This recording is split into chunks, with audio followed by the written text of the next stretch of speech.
There's something special about the space between 1 year and the next. It's like standing in a doorway, 1 foot in what was, 1 foot in what's coming. For just a moment, everything pauses. And in that pause, there's an opportunity. Not to make resolutions or promises you'll break by February, but to remember something most of us forget in the rush of daily life. The present moment is the only place peace has ever lived. Tonight, we're going to explore that space together through ancient Buddhist wisdom, stories that make you smile, and a practice so simple you'll wonder why no one taught you this years ago. This isn't a lecture. Think of it as 3 hours with a wise friend, sharing tea and talking about what really matters. By the end, you'll understand why letting go doesn't mean giving up. It means coming home to yourself. The Buddha taught that suffering comes from clinging to what was and grasping at what might be. Freedom comes from learning to rest in what is. So, if it feels right, let me know where you're listening from in the comments. Maybe grab a blanket, find a quiet corner, or simply settle in wherever you are. For the next 3 hours, we're going to slow down together. Let's begin.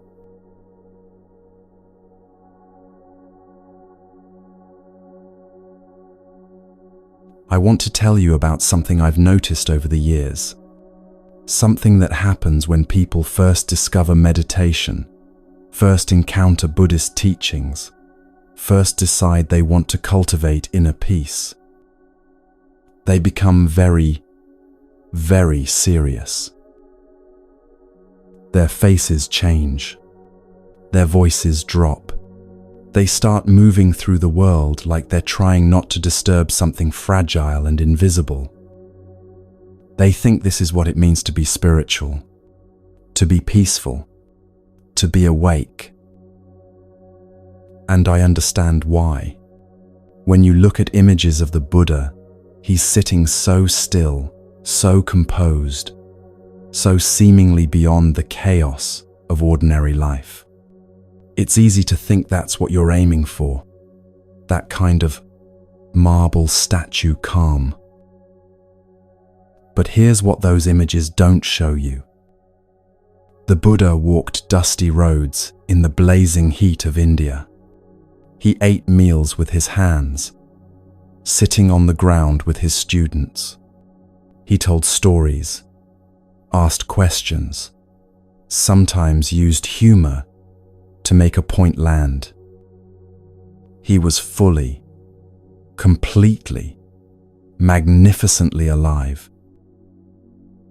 Not alive in the way we usually think of it, rushing, striving, consuming, performing, but alive in the way a tree is alive, responding to sunlight, bending in wind, dropping leaves when the season changes. Present, flexible, real. There's a teaching in Buddhism about the middle way. The Buddha discovered it early in his practice, when he was trying to achieve enlightenment through extreme asceticism. He barely ate. He barely slept. He pushed his body to the very edge of what it could endure, thinking that suffering would purify him, that denial would lead to awakening. And you know what he discovered? It didn't work. Starving himself didn't make him enlightened. It just made him weak. Denying his humanity didn't transcend it. It just made him less able to see clearly.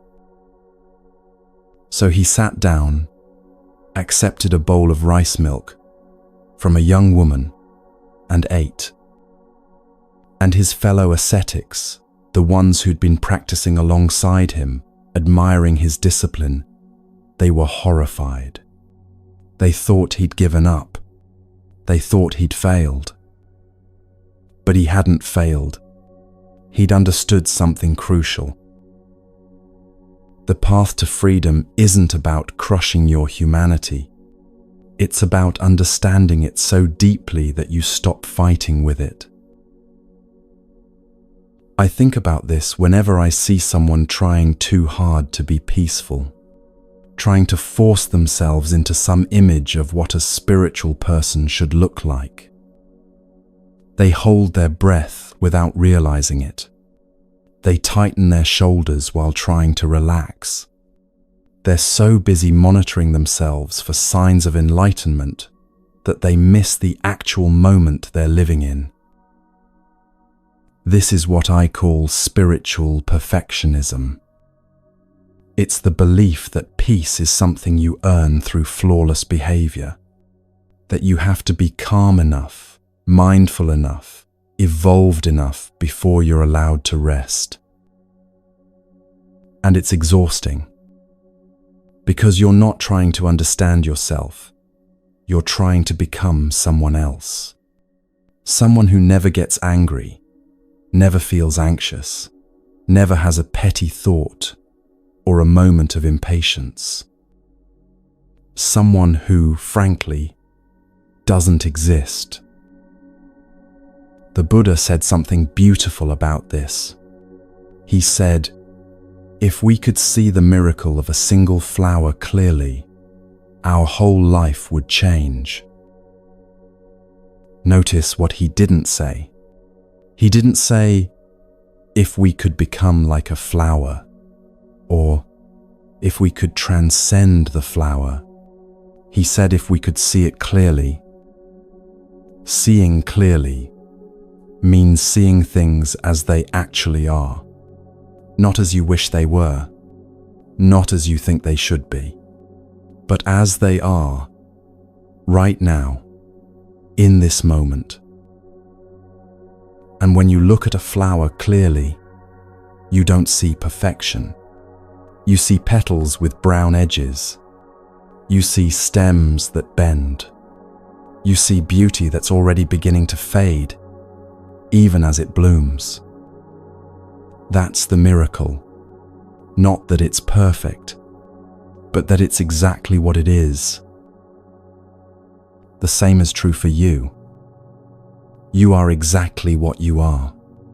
Not perfect, not finished, not beyond emotion or confusion, or the occasional ridiculous mistake. And that's not a problem to be solved. That's just what being human means. I want you to imagine something with me for a moment.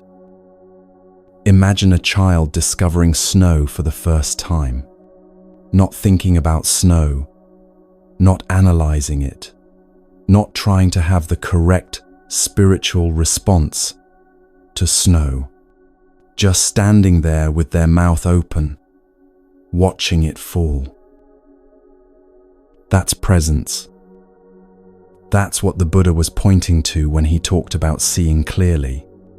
Not some elevated state where you're above ordinary experience, but a quality of attention where you're so fully here that there's no room for self-judgment, no room for the voice that says, "Am I doing this right?"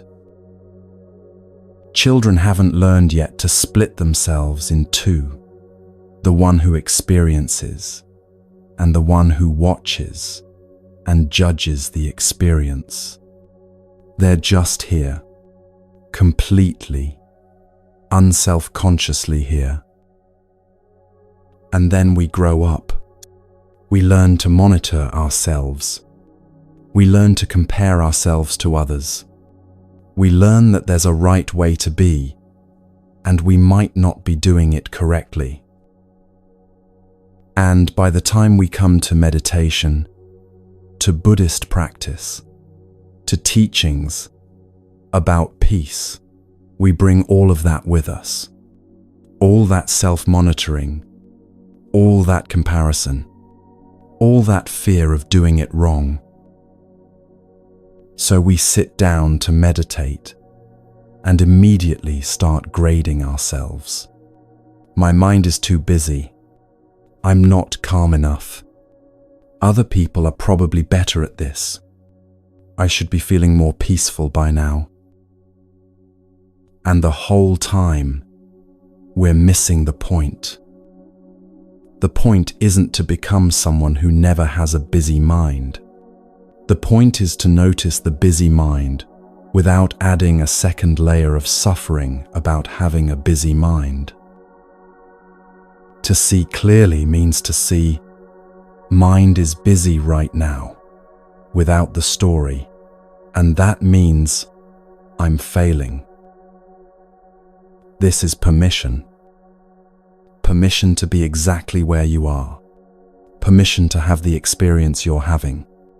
Permission to be imperfect, confused, still figuring it out. Because here's what nobody tells you about spiritual practice. The peace you're looking for isn't on the other side of perfection. It's on the other side of acceptance. Not acceptance in the sense of resignation or giving up, but acceptance in the sense of seeing clearly what is true right now and not going to war with it. Let me give you an example. There's a kind of tree called a bristlecone pine. Some of them are over 4,000 years old, the oldest living things on Earth. And you know what they look like?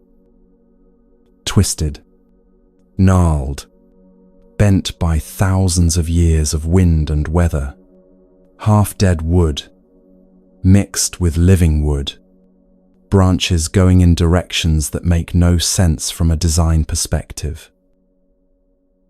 They're not beautiful in the way a young tree in perfect conditions is beautiful.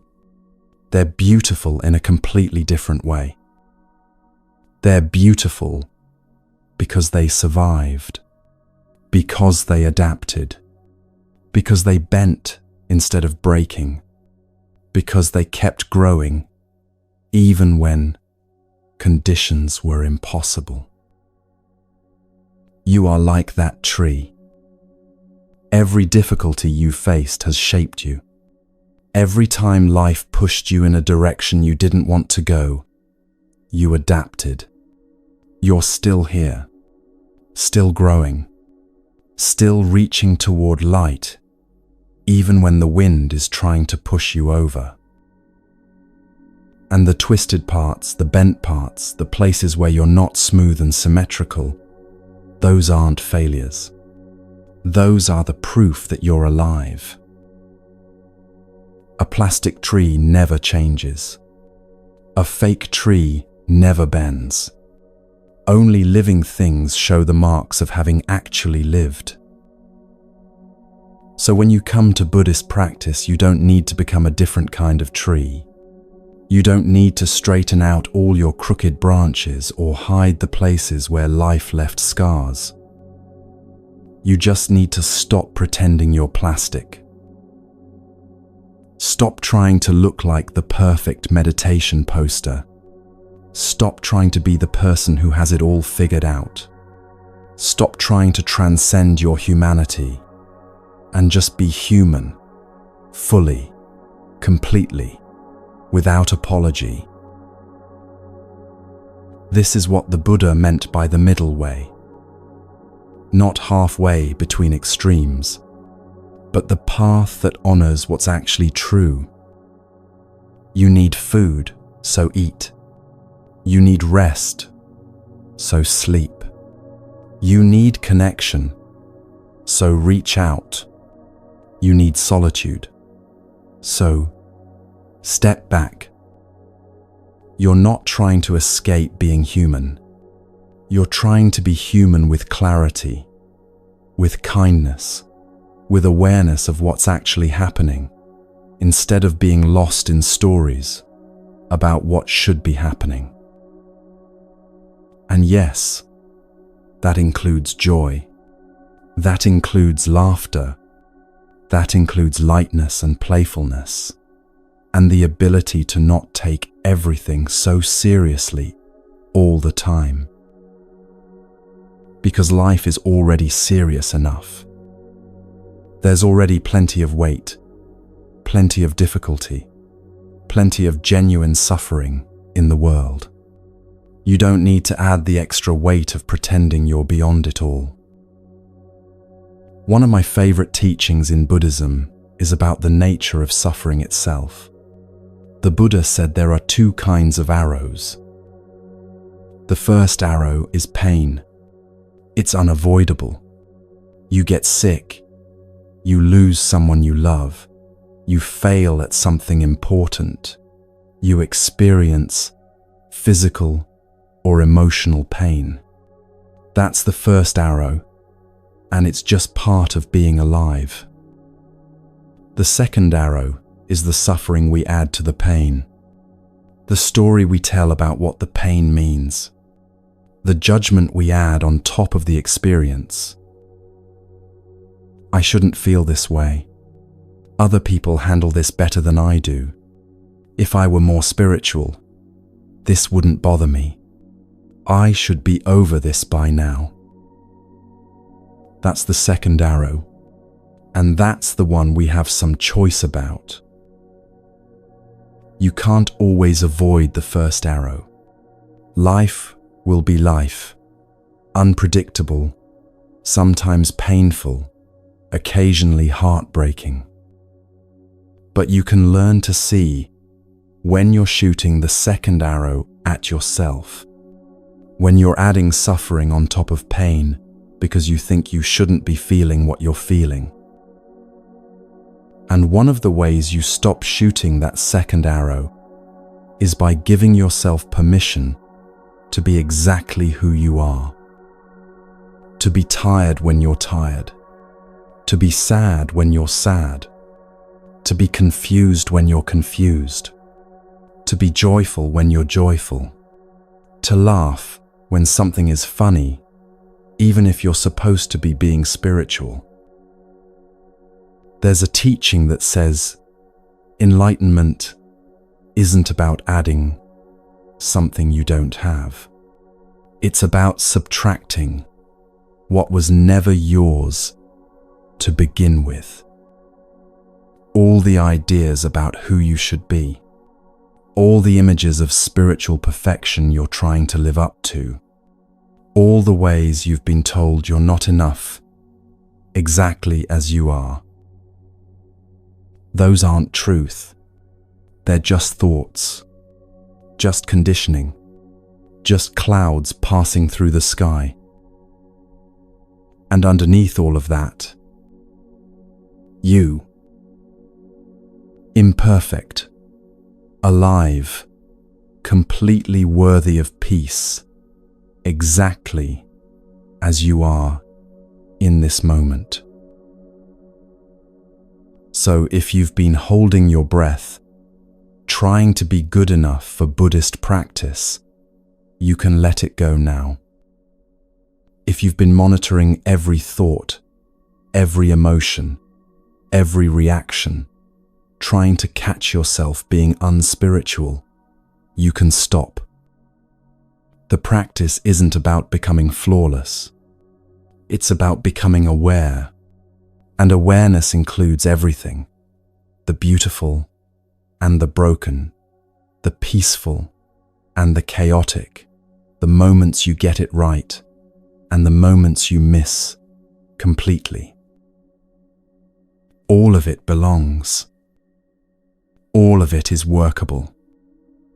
All of it is part of the path. The Buddha spent his entire teaching career making this point in 1,000 different ways. He spoke to murderers and kings, to householders and monastics, to people who had everything together and people who were completely falling apart. And the message was always the same. There's a path through suffering, and you don't have to be perfect to walk it. You just have to be willing to look clearly, willing to be honest about what you're experiencing, willing to meet yourself with kindness instead of judgment.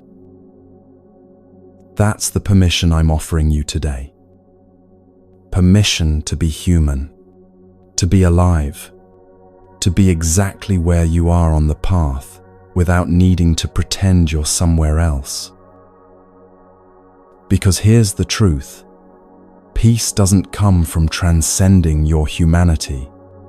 It comes from embracing your humanity with such clear seeing, such deep kindness, that there's nothing left to fight against. And when you stop fighting with who you are, something remarkable happens. You have energy for other things. You have attention for what actually matters. You stop being so exhausted by the effort of trying to be someone you're not. And in that space, that relaxed, honest, fully alive space, peace finds you. Not because you earned it, not because you became perfect, but because you finally stopped running from yourself long enough to notice that peace was here all along. So take a breath. Let your shoulders drop. Let your face relax. Let yourself be exactly as you are in this moment, without adding any extra layer of should or shouldn't. This is enough. You are enough. And everything that's about to unfold in these next hours together, it's all built on this foundation, this simple, radical permission to be alive.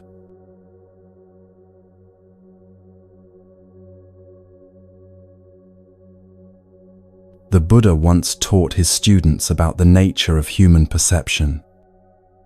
He said that when an untrained mind encounters experience, it immediately begins to proliferate thoughts around that experience.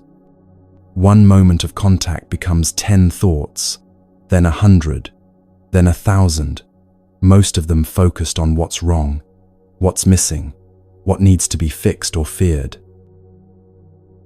He called this papanyanka, mental proliferation, the mind's tendency to spin simple experiences into complex stories of suffering. And he taught that this proliferation follows predictable patterns. The untrained mind naturally moves toward aversion, toward seeing problems, toward focusing on what it doesn't want rather than what it has. This isn't because humans are fundamentally negative. It's because the mind developed as a survival tool, and survival required constant vigilance for threats. But survival and peace are not the same thing.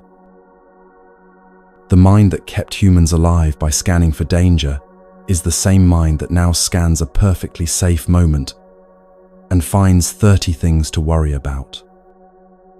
The mechanism that once protected from predators now creates suffering by treating uncomfortable emotions, awkward social moments, and minor disappointments as threats to survival. And so people live in a constant state of bracing against problems, most of which exist only in thought. There's a teaching in the Dhammapada, one of the oldest Buddhist texts, that speaks to this directly. It says, "We are what we think. All that we are arises with our thoughts. With our thoughts, we make the world." Not that thoughts create reality in some magical sense, but that the quality of attention shapes the quality of experience. If attention is trained to find problems, life becomes a series of problems. If attention is trained to notice the full picture, problems alongside everything else, life becomes workable in a way it never was before. Let me show you what this looks like in practice. Imagine someone building a wall. They spend days laying bricks, one after another, mixing mortar, checking levels, making sure everything is aligned properly. It's slow, careful work, and after several days, the wall is finished. 1,000 bricks, laid with attention and care. But when the builder steps back to look at what they've created, they don't see 1,000 bricks. They see 2 bricks that are slightly crooked. 2 bricks out of 1,000. And suddenly, those 2 bricks become the entire wall. They're all the builder can see, all they can think about. The 998 bricks that are perfectly placed, they become invisible. The hours of skilled work, the care taken, the achievement of building something solid and useful, all of that disappears. There are only the 2 bad bricks. And in the mind of the builder, those 2 bricks are evidence of failure, proof that they're not good enough, reason to tear the whole thing down and start over. This is not an exaggeration of how the untrained mind works. This is exactly how it works. The Buddha taught about this pattern in many ways throughout his life. He called it wrong view, not seeing things as they actually are, but seeing them through the filter of aversion, through the lens of what's missing or broken. He said that wrong view is the root of suffering, not because reality itself is inherently painful, but because wrong view creates a painful relationship with reality. Right view, by contrast, sees things clearly. It doesn't deny the 2 crooked bricks. They're there. They're real. But it also doesn't pretend they're the whole wall. Right view sees 998 good bricks and 2 crooked ones. Both are true. Both are part of the picture.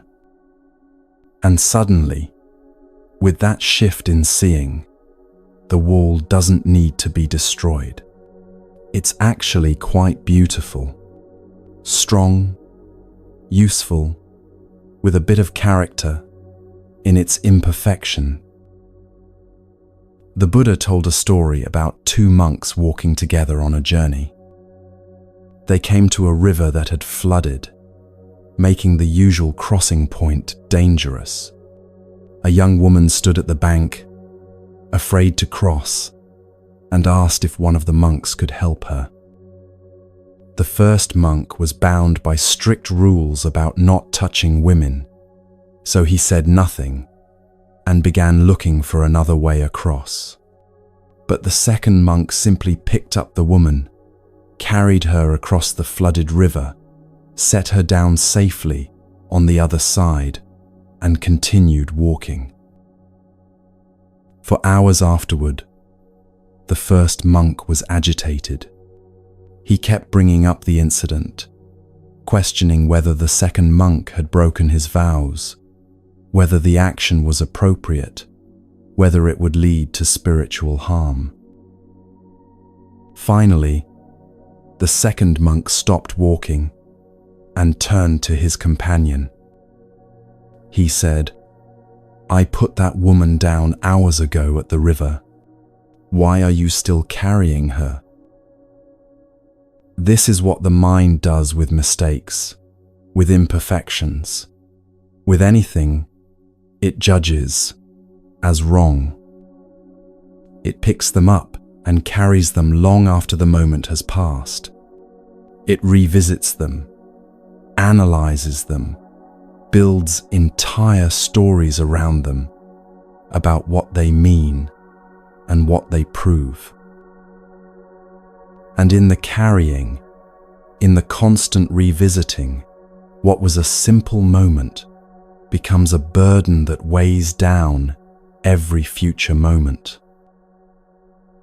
The Buddha taught that nothing in life is permanent.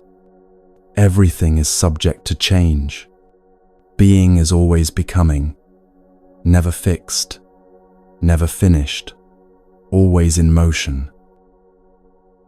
This teaching is usually understood as pointing to impermanence, to the truth that everything eventually ends. But it also points to something else. It points to the fact that nothing is solid in the way we think it is. That wall with the 2 crooked bricks, it's not a permanent statement about the builder's worth or skill. It's a wall that was built on a particular day, under particular conditions, by a person learning as they worked. The crooked bricks aren't failures. They're just 2 moments where the hand moved differently than the builder intended. Nothing more, nothing less. But the mind wants to make meaning out of everything. It wants evidence about who you are, proof of your worth, predictions about your future. And so it takes 2 crooked bricks and builds an entire identity around them. This is suffering that doesn't need to exist. In some Buddhist traditions, there's a teaching about features versus flaws. When something is made by hand, a piece of pottery, a woven cloth, a built structure, there are always irregularities. Places where the glaze pooled slightly thicker, where the weave shifted, where the wood grain went an unexpected direction. Mass-produced objects are uniform, perfect in their sameness, interchangeable with every other object from the same factory. But handmade things carry the marks of their making, and those marks are what make them valuable, what prove they're real, that someone's hands shaped them, that they have a history. The irregularities aren't flaws to be hidden or apologized for. They're features that make the object unique. The same is true for human lives. Lives that look perfect from the outside are usually lives where someone learned to hide the irregular parts, to present only what's acceptable, to pretend there's something mass-produced rather than something made by hand. But lives that are actually lived, really lived, with risk and effort and learning through failure, those lives have crooked bricks. They have places where the hand slipped, where the intention didn't quite meet the execution, where the result wasn't what was planned. And those places are proof that a life was actually lived, not just performed. The question isn't whether you'll have crooked bricks. You will. Everyone does. The question is what you'll make them mean. Will they be evidence of failure? Proof that you should tear everything down and hide from future attempts? Or will they be features, marks of having actually tried, of being human, of learning through the only way learning actually happens, by doing things imperfectly until slowly, gradually, you get better at them? The Buddha taught his students to investigate their own minds, to watch thoughts arise and pass, to notice patterns without being controlled by them. And one of the most important patterns to notice is this one: the tendency to focus on what's wrong while barely registering what's right. Not to judge the pattern or make it mean something about you, but simply to see it clearly. Because once you see it, you have a choice. You can continue letting the mind's automatic focus on problems run your life, or you can train attention differently. This training isn't about forcing positive thoughts or pretending problems don't exist. It's about accuracy, about seeing the whole picture instead of only the part the mind has been conditioned to magnify. There's a practice some Buddhist teachers recommend for training this kind of attention. At the end of each day, before sleep, spend a few minutes reviewing what happened. Not in a judgmental way, not cataloging mistakes, but simply noticing. What went well today? What small kindness was offered or received? What moment of connection occurred? What task was completed? What difficulty was moved through without adding extra suffering to it? The mind will resist this practice at first. It will want to skip over the good moments as insignificant and zoom in on the problems. That's normal. That's what untrained attention does. But with patient, repeated effort, attention begins to shift. It becomes possible to hold both the difficult and the good, the mistakes and the achievements, the 2 crooked bricks and the 998 straight ones. This isn't gratitude practice in the forced sense, where you have to feel thankful for things you don't actually feel thankful for. It's just accurate accounting. What actually happened today?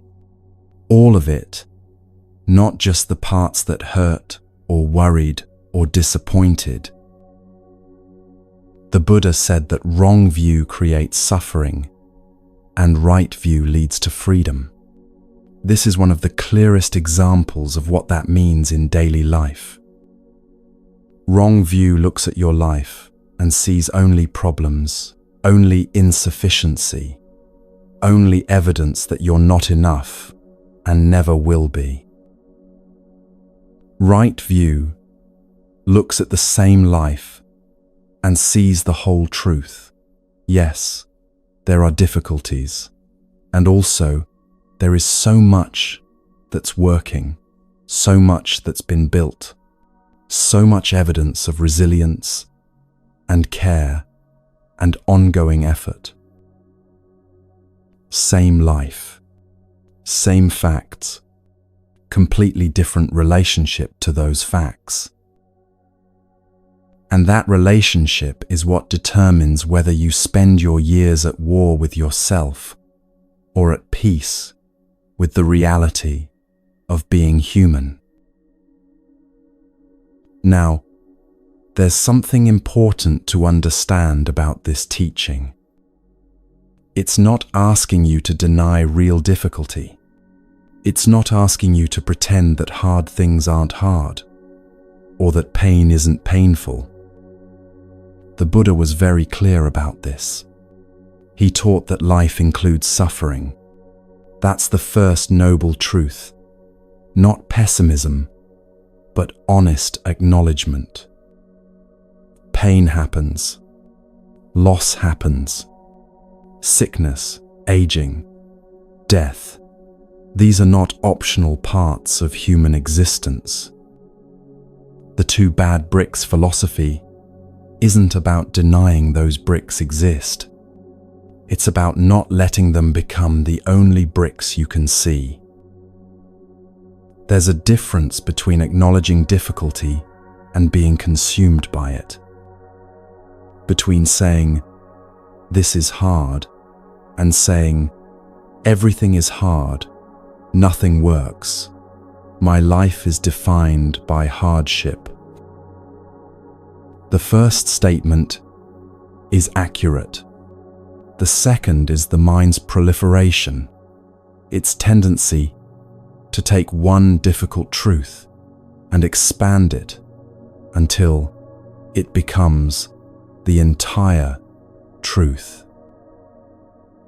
In nature, when a tree falls in a forest, it doesn't disappear. It becomes something else. It creates an opening in the canopy where light can reach the forest floor. That light allows new seedlings to grow that couldn't grow in the shade of the standing tree. The fallen tree becomes habitat for insects, for fungi, for small creatures who make homes in its decomposing wood. It becomes nutrients returning to the soil, feeding the roots of trees still standing. The falling isn't failure. It's part of a larger cycle where nothing is wasted, where everything serves a purpose, where death feeds life in an endless exchange. Your difficulties work the same way. When something falls apart in your life, it's painful, no question.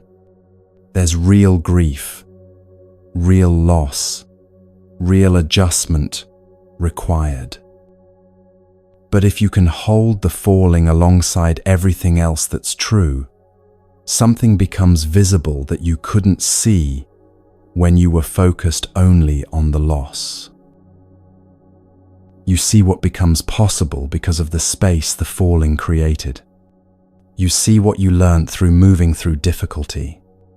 You see strength you didn't know you had because you'd never been tested in that particular way. The Buddha taught about this in terms of dependent origination, the way everything arises in relationship to conditions, the way nothing exists in isolation. What looks like an ending when you zoom in close is actually a transition when you zoom out. What looks like pure loss when you focus only on what's gone becomes transformation when you notice what's becoming possible. This doesn't make the loss not hurt. It doesn't mean you shouldn't grieve what's gone, but it means you're not trapped by the story that loss can only ever mean loss. Sometimes loss also means liberation. Sometimes failure also means learning. Sometimes the worst thing that ever happened becomes the thing that changed your life in ways you now can't imagine being without. You don't know yet, and the not knowing is part of being alive. The Buddha talked about fear in a teaching that's relevant here. He said that the mind creates suffering through craving and aversion. Craving wants things to be different than they are. Aversion wants things to be different than they are. Both are forms of resistance to reality as it actually exists right now. And that resistance creates a particular kind of suffering, the suffering of being at war with what is. When you're afraid of failure, that fear often creates the conditions for failure, not through mystical attraction, but through the practical effects of fear on behavior. Fear makes you tentative, makes you hold back, makes you so focused on not making mistakes that you can't move freely. And that tension, that holding back, often produces exactly the result you were trying to avoid. But when you orient toward possibility instead of fear, not naive optimism, but genuine openness to what might unfold, you move differently through life. You take risks that feel right, even though you might fail. You show up fully, even though you might be rejected. You try things you're not yet good at, because that's the only path to becoming good at them. And sometimes you do fail. Sometimes you are rejected. Sometimes you're terrible at the thing you're trying. But you're also alive in a way that fear makes impossible. There's a teaching about investigation that's useful here. Most people, when something goes wrong, investigate exhaustively. They analyze what they did wrong, whose fault it was, how to prevent it from happening again. They become experts in what doesn't work. But when something goes right, they barely notice. They chalk it up to luck or accident and move on without learning anything from it. The Buddha encouraged a different approach. He said to investigate causes and conditions for both suffering and happiness.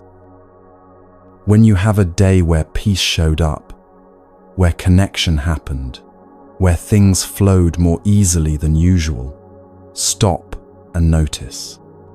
What created those conditions? What did you do differently? What can you learn from what worked? This isn't about replicating the exact circumstances, because conditions are always changing. It's about becoming someone who studies success as carefully as you study failure. Because if you only study what goes wrong, you only learn how to avoid mistakes.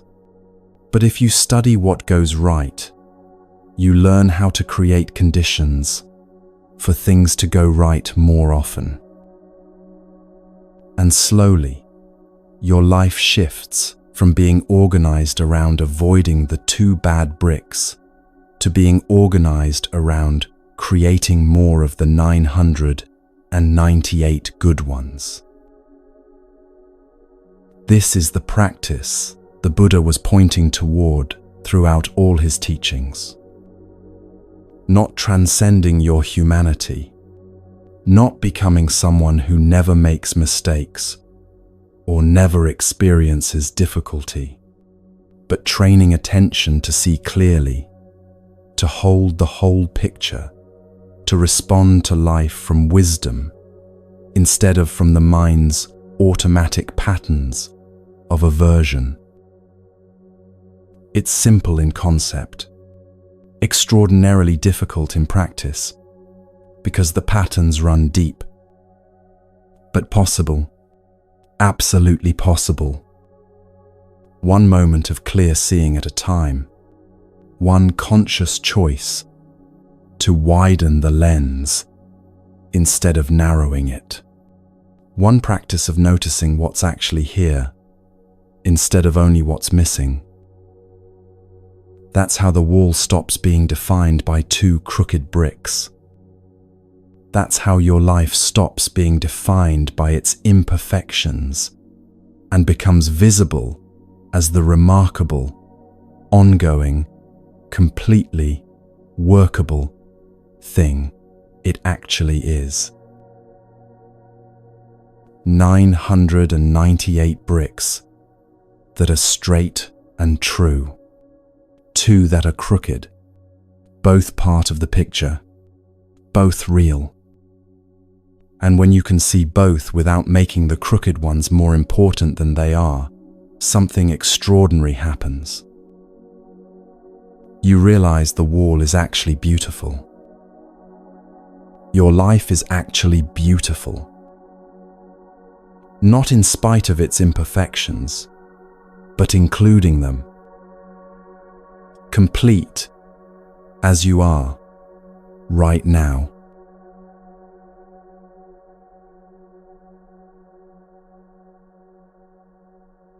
There's something you've been carrying with you into this moment, and it has nothing to do with what's in your hands. It's invisible, but if you pay attention, you can feel it. A tightness across your shoulders, a heaviness in your chest, a background hum of exhaustion that's always there, even after a full night's sleep. This is what it feels like to carry time. Not the present moment. This moment is actually quite light, quite manageable, if you're simply here with it. But most of us aren't simply here. We're dragging the past behind us and holding the future out in front, like a shield we hope will protect us from uncertainty. And between these two enormous weights, the actual moment we're living in gets crushed almost into nothing. The Buddha taught that human beings have a unique capacity among all creatures. We can mentally transport ourselves out of the present moment. We can revisit the past, rehearse the future, live entire lives in our imagination while our bodies sit still in a chair. This capacity is what allowed humans to plan, to learn from mistakes, to build civilizations. It's an extraordinary gift, but it's also the source of almost all our suffering. Because somewhere along the way, we forgot how to come back. We forgot that the past and future are useful tools, not places to live. We started carrying them everywhere, dragging them into every moment, until the weight became so normal, we stopped noticing it was there. Let me ask you something. Right now, in this actual present moment, not in your thoughts about other moments, but right here where you are, is there a problem that needs to be solved in the next 60 seconds? For most people listening to this, the answer is no.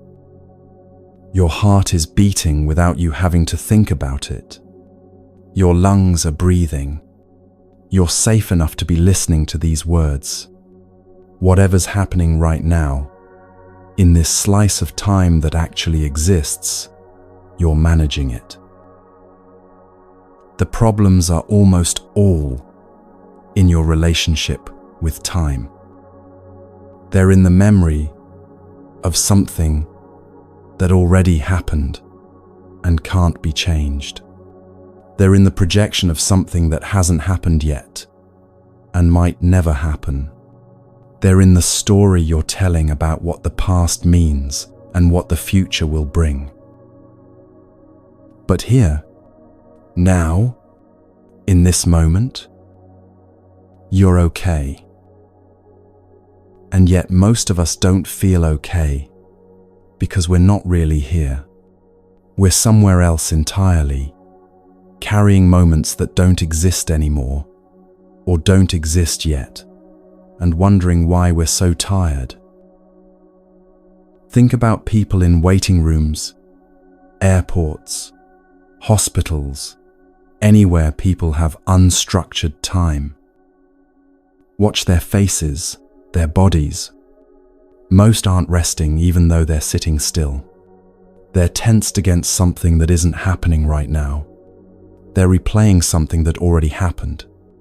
They're rehearsing something that might happen. Their bodies are in the waiting room, but they're living in a different time entirely. And because they're not here, they miss the rare gift of having nowhere they need to be, nothing they need to do, permission to simply exist for a few minutes without producing anything. The weight of the past is different from the weight of the future. The past sits on your back, on your shoulders. It's what makes people hunch forward, what makes necks ache, what makes us feel decades older than our years. It's every regret still being carried, every disappointment never released, every version of yourself you wanted to become but didn't, every relationship that ended badly, every choice you wish you could unmake. We accumulate it year after year, and the burden gets heavier. The future is different. The future presses on your chest, makes it hard to breathe deeply. It's the anxiety about things that haven't happened, the worry that you won't be enough, won't have enough, won't do enough. The plans you're terrified will fall apart. The disasters you're trying to prevent through constant vigilance. And here's what's remarkable. Most of what you're worried about will never happen. Studies show that roughly 90% of what people worry about never comes to pass. Most of the catastrophes being rehearsed will never arrive. Most of the worst-case scenarios being prepared for will never unfold. But people will spend years, sometimes entire lifetimes, bracing for things that never come. Years of shallow breathing, years of tension held in the chest, years of missing what's actually happening because they're so focused on what might happen. The Buddha taught that we suffer not just from what happens, but from our relationship with what happens. Pain is unavoidable. That's the first noble truth. But suffering is what we add to pain through our stories about it, through our resistance to it, through carrying it forward into every future moment. The past happened, that's factual. But the story about what the past means, about what it says about you, about how it defines your future, that's optional. The future will come. That's also factual. But the story about all the terrible things that might happen, about your inability to handle whatever comes, about needing to control outcomes you can't control, that's optional too. And those optional stories are what make the weight unbearable. Now, I want to acknowledge something important here. There are real reasons people carry the past. Trauma isn't just a story. It changes the nervous system, changes how the brain processes safety and threat. Grief isn't something you can just decide to put down. Loss is real. And there are real reasons people carry anxiety about the future. Uncertainty is genuinely uncomfortable for human nervous systems. Planning is how humans survived as a species. Some level of preparation is wisdom, not pathology. I'm not suggesting you just drop all concern for past and future and float blissfully in some eternal now. What I'm pointing to is the difference between using the past and future as tools versus being used by them. Between carrying what's necessary and carrying what's crushing you. Between learning from what happened and being imprisoned by it. Between preparing for what might come and living as though it's already happened. There's a Buddhist teaching about traveling light through life. The Buddha and his monks were wanderers for much of the year.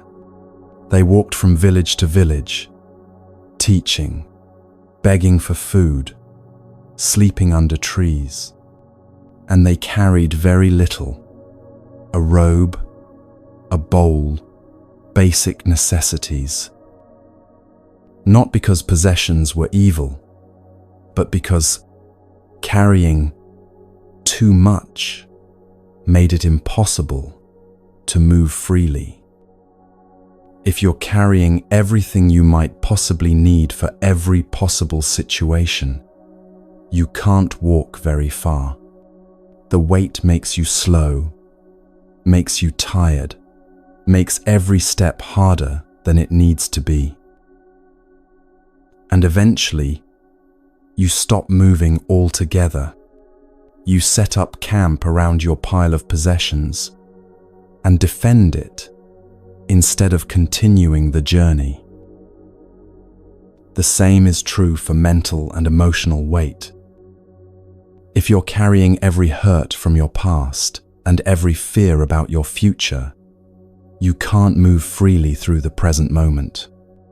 You're too burdened, too slow, too defended against possibilities, because you're trying to protect yourself from old wounds or anticipated ones. So what does it mean to travel light? It means carrying only what's useful right now, taking what you've learned from the past, without taking the past itself, preparing reasonably for the future, without trying to control or predict every possible outcome. It means knowing the difference between memory and rumination, between planning and worrying, between wisdom and burden. And here's something that might surprise you. Traveling light doesn't make you unprepared for difficulty. It makes you more prepared. Because when difficulty comes, you have energy to meet it. You're not already exhausted from carrying unnecessary weight. You can respond to what's actually happening, instead of reacting from old wounds or imagined futures. There's a story about a Zen student who asked their teacher about death. The student was terrified of dying, spent hours lying awake imagining it, trying to prepare for it, trying to make peace with it. The teacher asked, "When you die, will you be thinking about dying?" The student was confused. Of course, they would be thinking about dying. They were dying. But the teacher said, "No. When you're actually dying, you'll be doing whatever dying feels like in that moment. You'll be breathing or not breathing. You'll be feeling sensations in your body. You'll be present with what's actually happening. Right now, you're not dying. You're thinking about dying. And that thinking is creating suffering that doesn't need to exist yet, and might never need to exist in the way you're imagining it." The student said, "But shouldn't I prepare?" And the teacher said, "Yes, prepare by learning to be present with what's actually happening right now, because death will be another now. And if you've never practiced being present with the nows you're already in, what makes you think you'll suddenly know how when you're dying?" This is the practice. Not avoiding thoughts of past or future, but noticing when you're lost in them. Noticing when you've left the present moment and are living in a memory or a projection. And then, gently, coming back. Not because the present moment is always pleasant, sometimes it's not, but because it's the only moment you can actually work with. The only moment where peace is available. The only moment where you have any real agency. The Buddha taught about 3 qualities that make life worth living, 3 things worth honoring, worth remembering, worth organizing your life around. The first is virtue. Not virtue in some moralistic sense, but virtue as living in a way you can be proud of, as being someone others can trust, as creating safety in the world instead of harm. When you live with integrity, when your actions align with your values, something relaxes in you. You're not carrying the weight of guilt or shame. You're not worried about being found out, about mask slipping, about the gap between who you present as and who you actually are. That's a kind of lightness. Imagine living in a community where everyone could be trusted completely, where you could leave your door unlocked, your belongings unguarded, your heart undefended, because you knew no one would harm you. That's not naive fantasy. That's what virtue creates. Not perfect people, but trustworthy ones. People who keep their word. People who clean up their messes. People who show up. And when you are that kind of person, you don't have to carry the weight of your own untrustworthiness. The second quality is peace. Not peace as the absence of conflict, but peace as a quality of presence, as the ability to be still inside even when life is moving quickly around you. This is what meditation trains.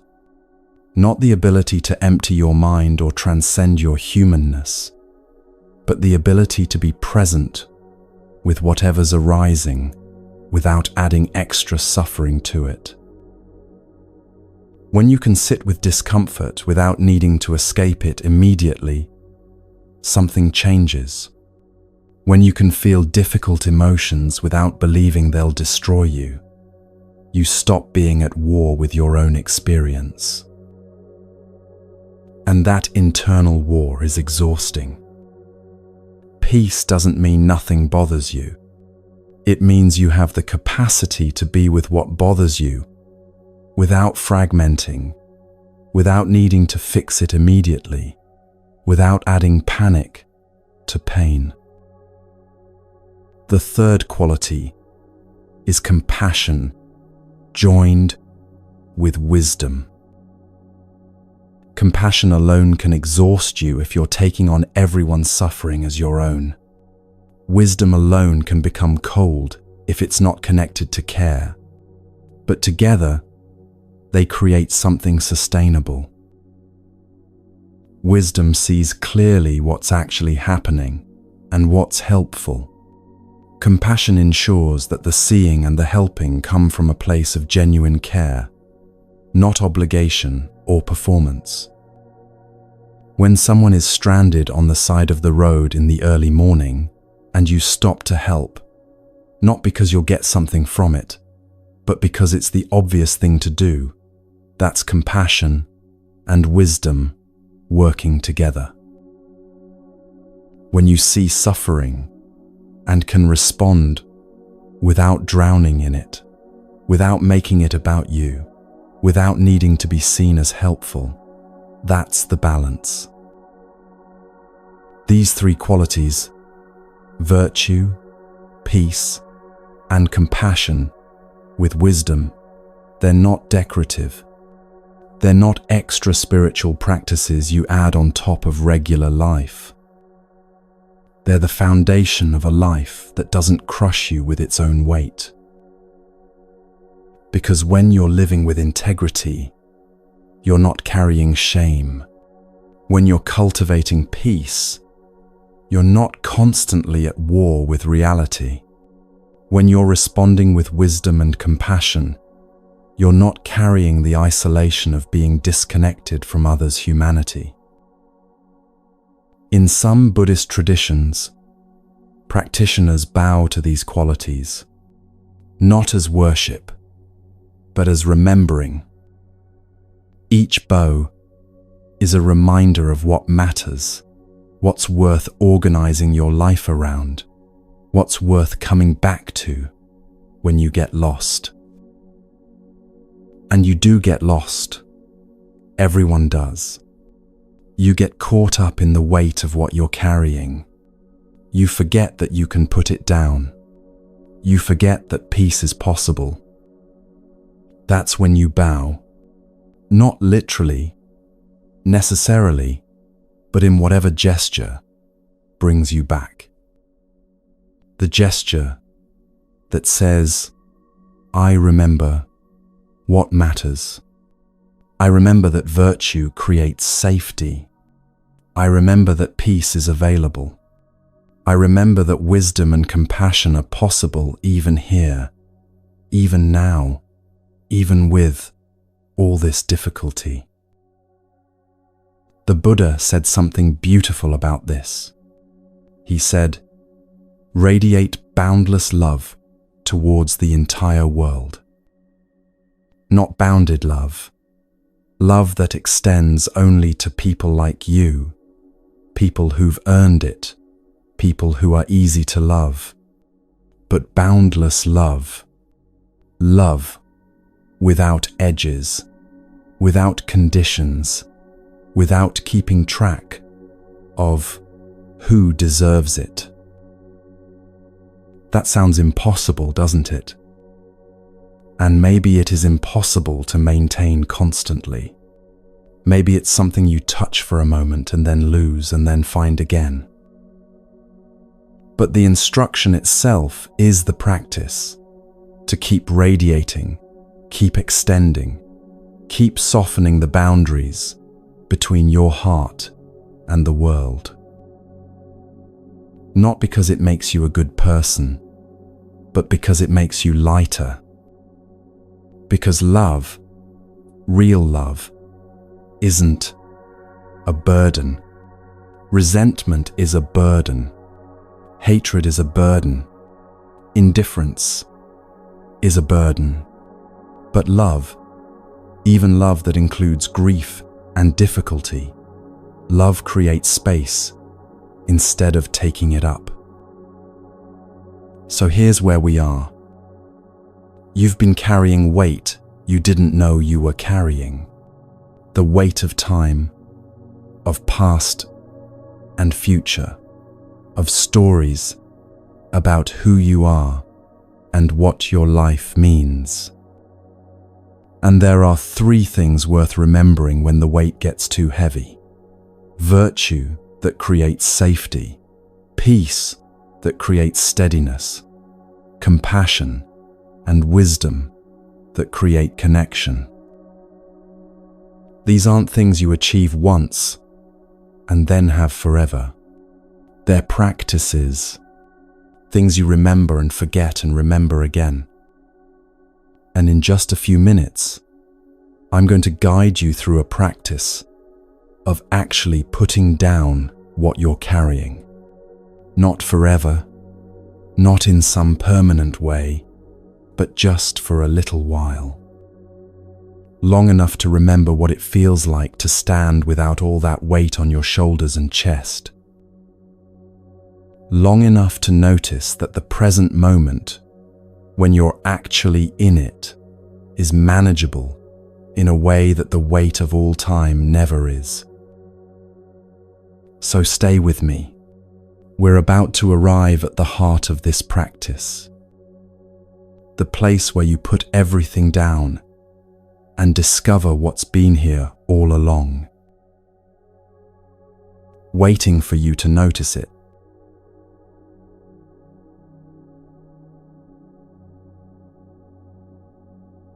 We've arrived at the heart of this practice. Everything we've explored so far, the permission to be human, the teaching about where we place our attention, the weight of carrying time, all of it has been preparing you for this moment. What you're about to experience is both ancient and immediate. The Buddha taught this practice in different forms throughout his life, and it's been passed down through generations of practitioners who found freedom through it. But it's not something you understand intellectually. It's something you experience directly, in your body, in this moment. In just a few minutes, I'm going to guide you through a meditation that will show you how to put down what you've been carrying. Not through force or willpower, not by pretending the past and future don't matter, but by remembering that you don't have to hold them all the time. You can set them down. You can rest. You can stand in the present moment and remember what it feels like to simply be here without the weight of all time on your shoulders. There's something sacred about thresholds. The moment between one year and the next. The space between sleeping and waking. The pause between one breath ending and the next beginning. These are the places where transformation becomes possible. Not because time itself is different in these moments, but because thresholds remind us that everything is always in transition. Nothing is as fixed as we imagine it to be. Every moment is an opportunity to begin again. New Year's Eve is one of these threshold moments. The whole world pauses, briefly, to acknowledge that something is ending and something else is beginning. But the truth is, every moment is New Year's Eve. Every breath is a threshold. Every present moment is the space between what was and what will be. And in that space, there's freedom. So what I'm inviting you to do now is to fully participate in what's about to happen. If you're able, find a comfortable position where you can stay for the next 15 or 20 minutes. If you're sitting, let your back be supported but upright enough that you won't drift into sleep. If you're lying down, that's fine too. Just stay present as much as you can. If you're in a place where you can close your eyes, do that. If not, just soften your gaze. Let it rest on something neutral. This isn't a performance. You don't have to do this perfectly. You're not being graded on your meditation skills. This is just an invitation to be here, fully, for a little while. To stop rushing forward or pulling backward and to simply rest in what is. Take a moment right now to settle. Feel your body making contact with whatever is supporting it. The chair, the bed, the floor. Notice the temperature of the air around you. Notice any sounds that are present. You don't have to do anything about them. Just notice they're there. And notice your breathing. Not trying to change it, not trying to make it deeper or slower or different than it is, just noticing that breathing is happening. The body knows how to breathe. It's been doing it since the moment you were born. You don't have to manage it. You can just let it be. Good. Now I'm going to ask you to use your imagination in a very specific way. The Buddha often taught through imagery, through inviting people to visualize something that would help them understand truth directly rather than just intellectually. So I'm going to guide you through a visualization, and I invite you to make it as real as you can. Really feel it in your body. Let it be an actual experience, not just a concept. Are you ready? imagine that you're standing. Even if you're sitting or lying down right now, imagine that you're standing on solid ground. Feel your feet on the earth. Feel the weight of your body being held by the ground beneath you. And now, imagine that in each hand, you're holding a shopping bag. These aren't small bags. They're large, sturdy bags with handles, the kind you'd use to carry heavy groceries a long distance. And they are heavy. In your left hand, feel the weight of the bag pulling down on your arm. Feel how your fingers are wrapped around the handle.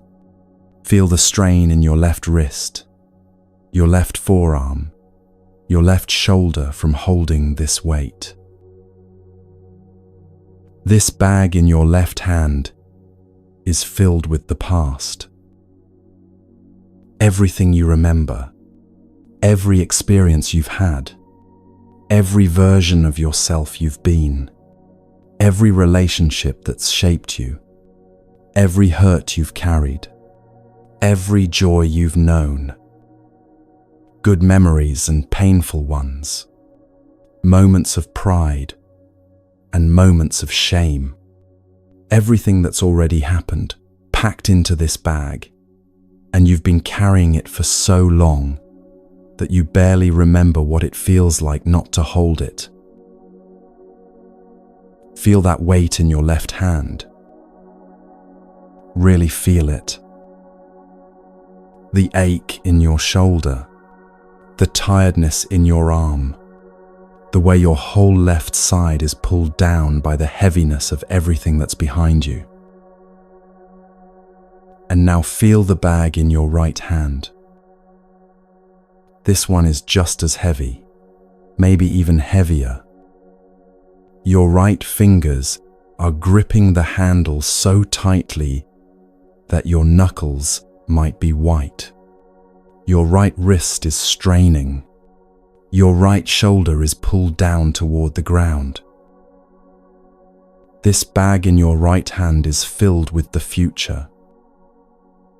All your plans, all your worries, all your hopes and fears about what's coming, every decision you need to make, every responsibility you're carrying, every anxiety about whether things will turn out okay, dreams and dreads, all mixed together, packed into this bag, and you've been holding it out in front of you like a shield or a burden or both.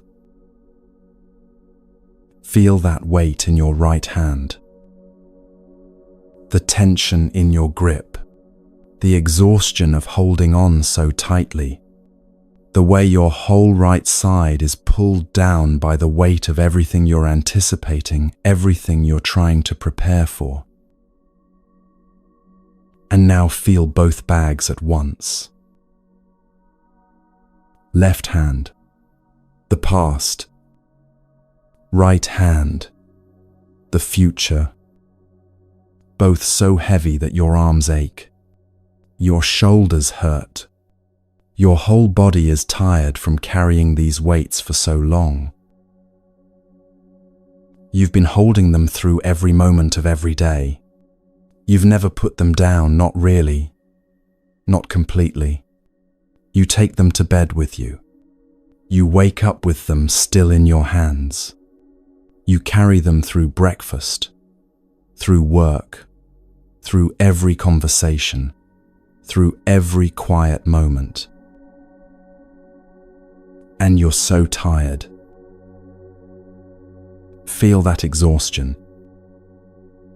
Not just physical tiredness, but the deep weariness of carrying time itself, of never being able to set down the past or the future, and just be here, just be now, without all this weight. The Buddha taught that this is what human beings do. This is the core of suffering, carrying what doesn't need to be carried in this moment. but he also taught that you can put it down. Not forever, not in some permanent way where you never think about past or future again, but right now, in this moment, you can set these bags down and rest. So let's do that. Start with the left hand, the bag filled with the past. Begin to lean slightly to your left. Imagine yourself bending at the waist, slowly, carefully, lowering the bag in your left hand toward the ground. And as the bag gets closer to the ground, something remarkable happens. The weight begins to disappear. As the bag makes contact with the ground, it's suddenly supported by something other than you. The ground holds it. The earth takes the weight. And you can let go of the handle. Let your left fingers uncurl from around that handle, one finger at a time if you need to. Just release your grip. And when you've let go completely, bring your left hand up by your side. Feel the lightness in your left arm now that it's not carrying anything. Feel your left shoulder drop. Relax. Release the tension it's been holding. The bag is still there. The past hasn't disappeared. You can see it there on the ground beside you, but you're not holding it anymore. And that makes all the difference. Now the right hand, the bag filled with the future. This one might feel harder to put down. The mind might want to tell you that you need to keep holding it, that if you let go even for a moment, everything will fall apart. But just for now, just for these few minutes, you can set it down. Begin to lean to your right. Slowly lower the bag in your right hand toward the ground. And again, as the bag approaches the ground, the weight begins to transfer. The earth rises up to meet it. The ground takes the burden. Let the bag touch down, and then let go of the handle. Uncurl your right fingers. Release your grip on the future. Let your right hand come up by your side. Feel the lightness in your right arm. Feel your right shoulder drop and release. Feel the tension draining away now, that you're not holding on so tightly to what hasn't happened yet. Both bags are on the ground now.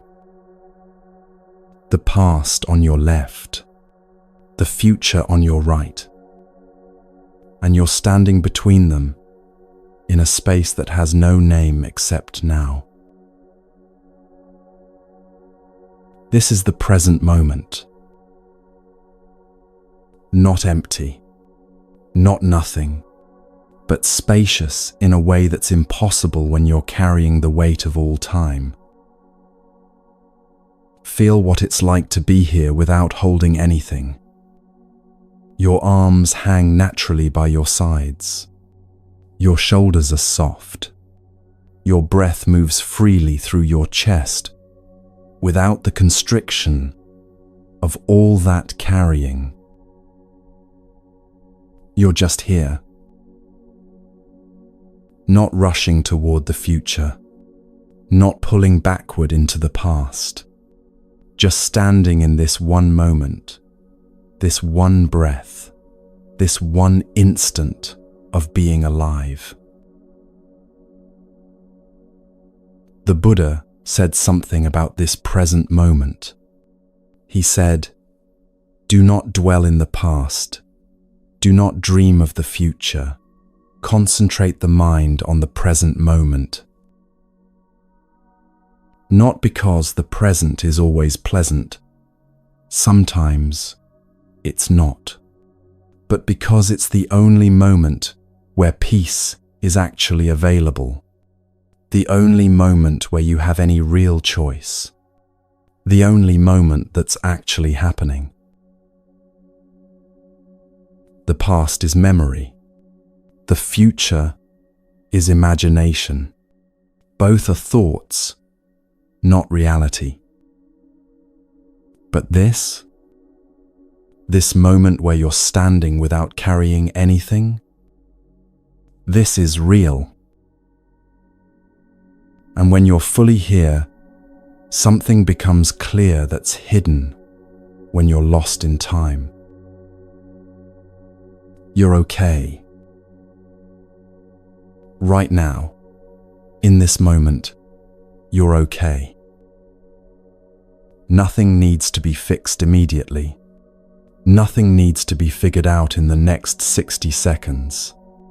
You don't have to be anyone other than who you are right now. You can just be. Let yourself rest here for a few moments. No agenda, no goal, nothing to achieve or become. Just the simple fact of being alive in this moment.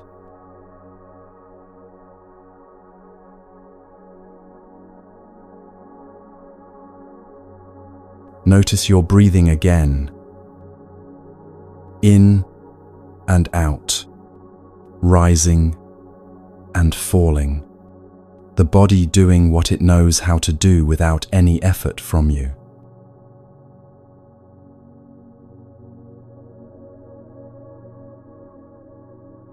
Notice any sounds that are present, near or far, loud or soft, just sounds moving through the space around you.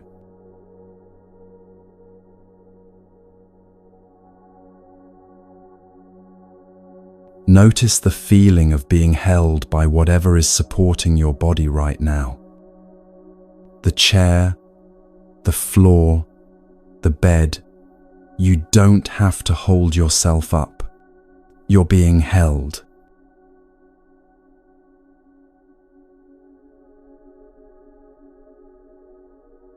This is what it means to be present.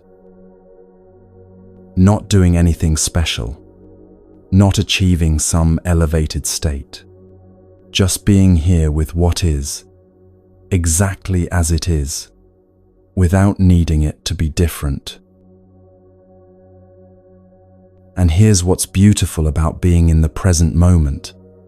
You don't have to be perfect to be here. Think about trees in a forest. The ones that are most striking, most memorable, are often the ones that are twisted or bent or broken by storms and still growing. A perfectly straight tree is fine, but it doesn't catch your attention the way a tree that survived does. The twisted trees have character. They have a story written into their shape. They're beautiful not in spite of being bent, but because of it. You're like that tree. Everything you've been through has shaped you. The difficulties bent you, but didn't break you.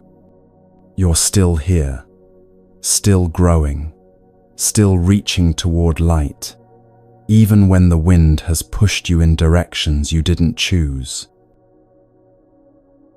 You don't have to be straight and perfect to be beautiful.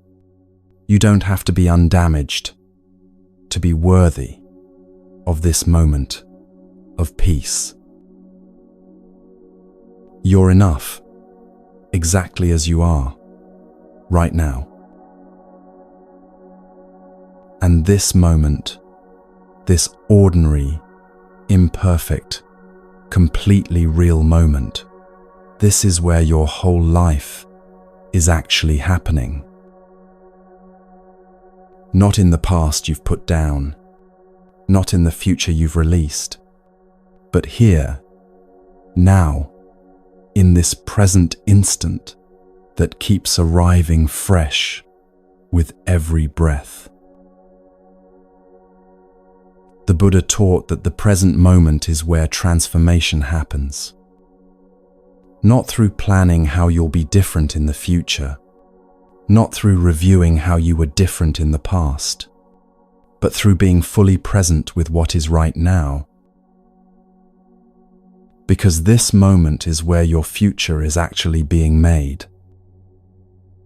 Every moment of presence, every moment of choosing to be here instead of lost in time, is planting seeds for future moments. You're training your nervous system to know that it's safe to be here. You're teaching your mind that it doesn't have to be somewhere else to be okay. You're creating new patterns that will make it easier to find your way back here next time you get lost. This isn't wasted time. This is the most important work you can do.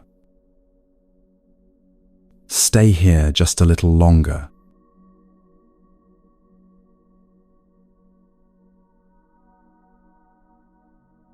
Breathing in, knowing you're breathing in. Breathing out, knowing you're breathing out.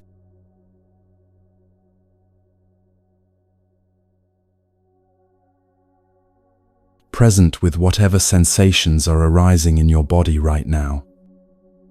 Not judging them as good or bad. Just noticing, this is what being alive feels like in this moment.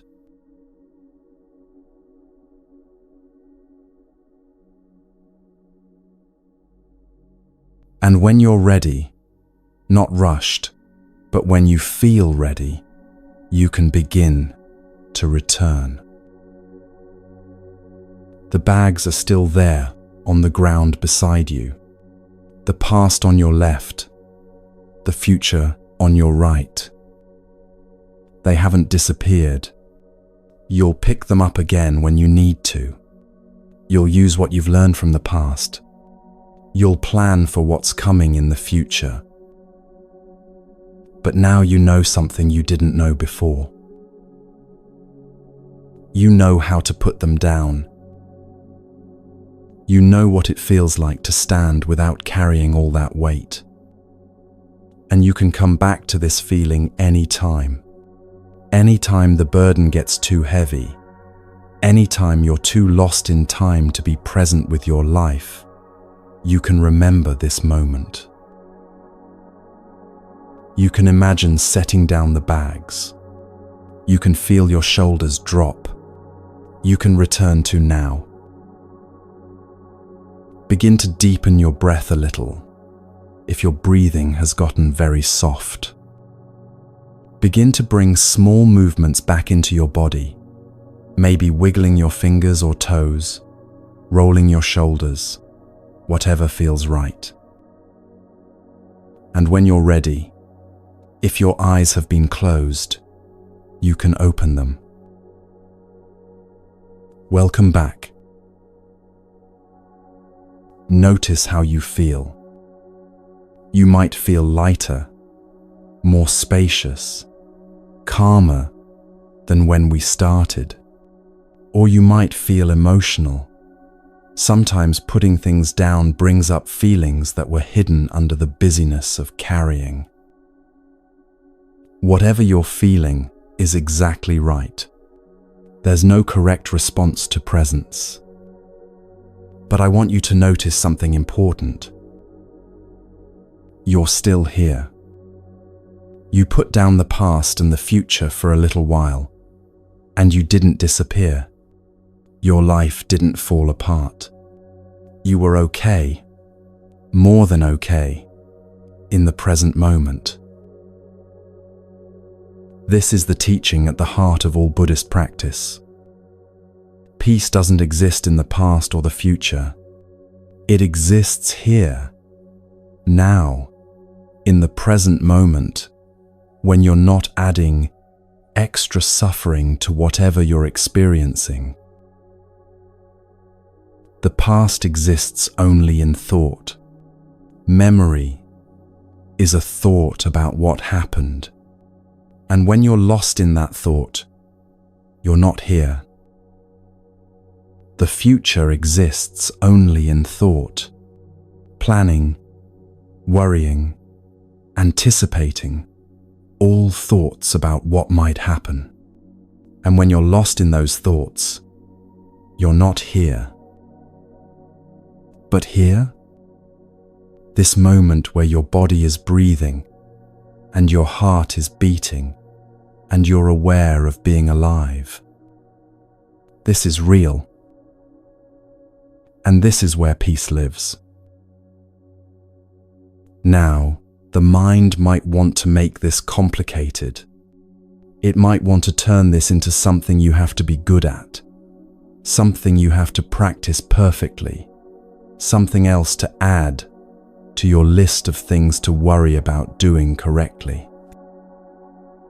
But it's not complicated. It's just this. When you notice you're lost in past or future, you can come back to now.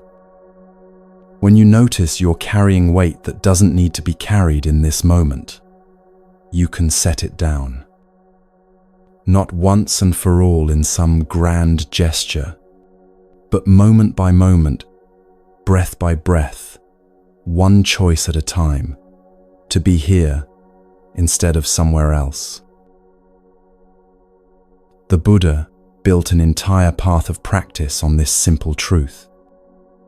Not by planning elaborately for enlightenment, not by dwelling on past mistakes or past achievements, but by being present with each moment as it arose. And in that presence, moment after moment after moment, he created a life and a teaching that's touched millions of people across thousands of years. He didn't do it by carrying the future. He did it by showing up fully for each present moment and trusting that each moment, well lived, would become a foundation for the next one. That's the paradox at the heart of this teaching. The way to create a better future isn't to spend all your time planning and worrying about the future. It's to be fully present right now. Because right now is where your actions happen. Right now is where your choices are made. Right now is where life is actually being lived. And when you're present, when you're not distracted by carrying the weight of all time, you make better choices.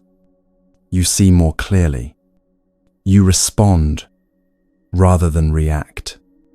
You create conditions for good things to unfold, instead of being so focused on preventing bad things that you miss the possibilities right in front of you. This isn't just philosophy. This is how communities get built, how relationships deepen, how work gets done that actually matters. Moment by moment, one present moment at a time, not by grand plans, but by showing up fully for what's here now. So as we move forward into the next part of this journey together, I want you to carry this experience with you. Not as a memory of something nice that happened once, but as a skill you can return to any time. You know now what it feels like to put down the bags. You know what it feels like to stand in the present moment without the weight of all time on your shoulders. And whenever you need to, you can come back here. Close your eyes for a moment. Imagine lowering the bags to the ground. Feel your shoulders drop. Notice your breath. And there you are, present, here, now. That's the practice. Not complicated, but profound. Not easy, but possible. Not something you achieve once, but something you return to again and again and again. And each time you return, you're training yourself to live more fully, more freely, with less unnecessary suffering weighing you down. Stay with me.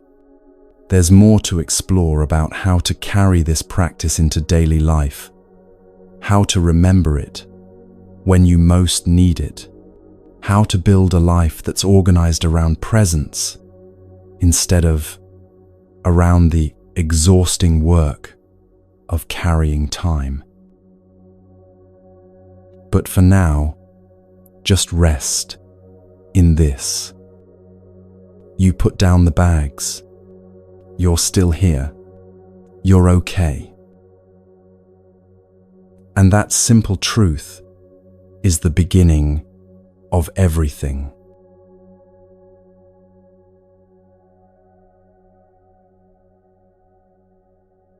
You've experienced what it feels like to put down the weight of time, to stand in the present moment without carrying past and future. Now comes the question that matters most. How do you actually live this? Because it's one thing to feel peace during a guided meditation. It's another thing entirely to remember that peace when you're stuck in traffic, or facing a deadline, or dealing with a difficult relationship, or lying awake at 3 a.m. with your mind spinning. The Buddha didn't teach meditation as an escape from life. He taught it as preparation for life, as a way of training attention so that when life gets difficult, and it will get difficult, you have somewhere to stand besides panic or despair. So let's talk about building a life in the present. Not a perfect life. Not a life where you never get lost in past or future again. But a life that's organized around presence as the foundation, instead of as an occasional break from the real work of planning and remembering. The first thing to understand is that presence isn't about you becoming special. There's a particular trap that spiritual practice can create. It's subtle, but it's powerful. When someone begins to experience the benefits of meditation or mindfulness or any contemplative practice, the ego can quietly take credit for it. I'm good at this, it whispers. I'm becoming enlightened. I'm more aware than other people. I'm special because I practice. And suddenly, spiritual practice becomes another way to build an identity, another thing to be proud of, another burden to carry. The Buddha taught extensively about this trap.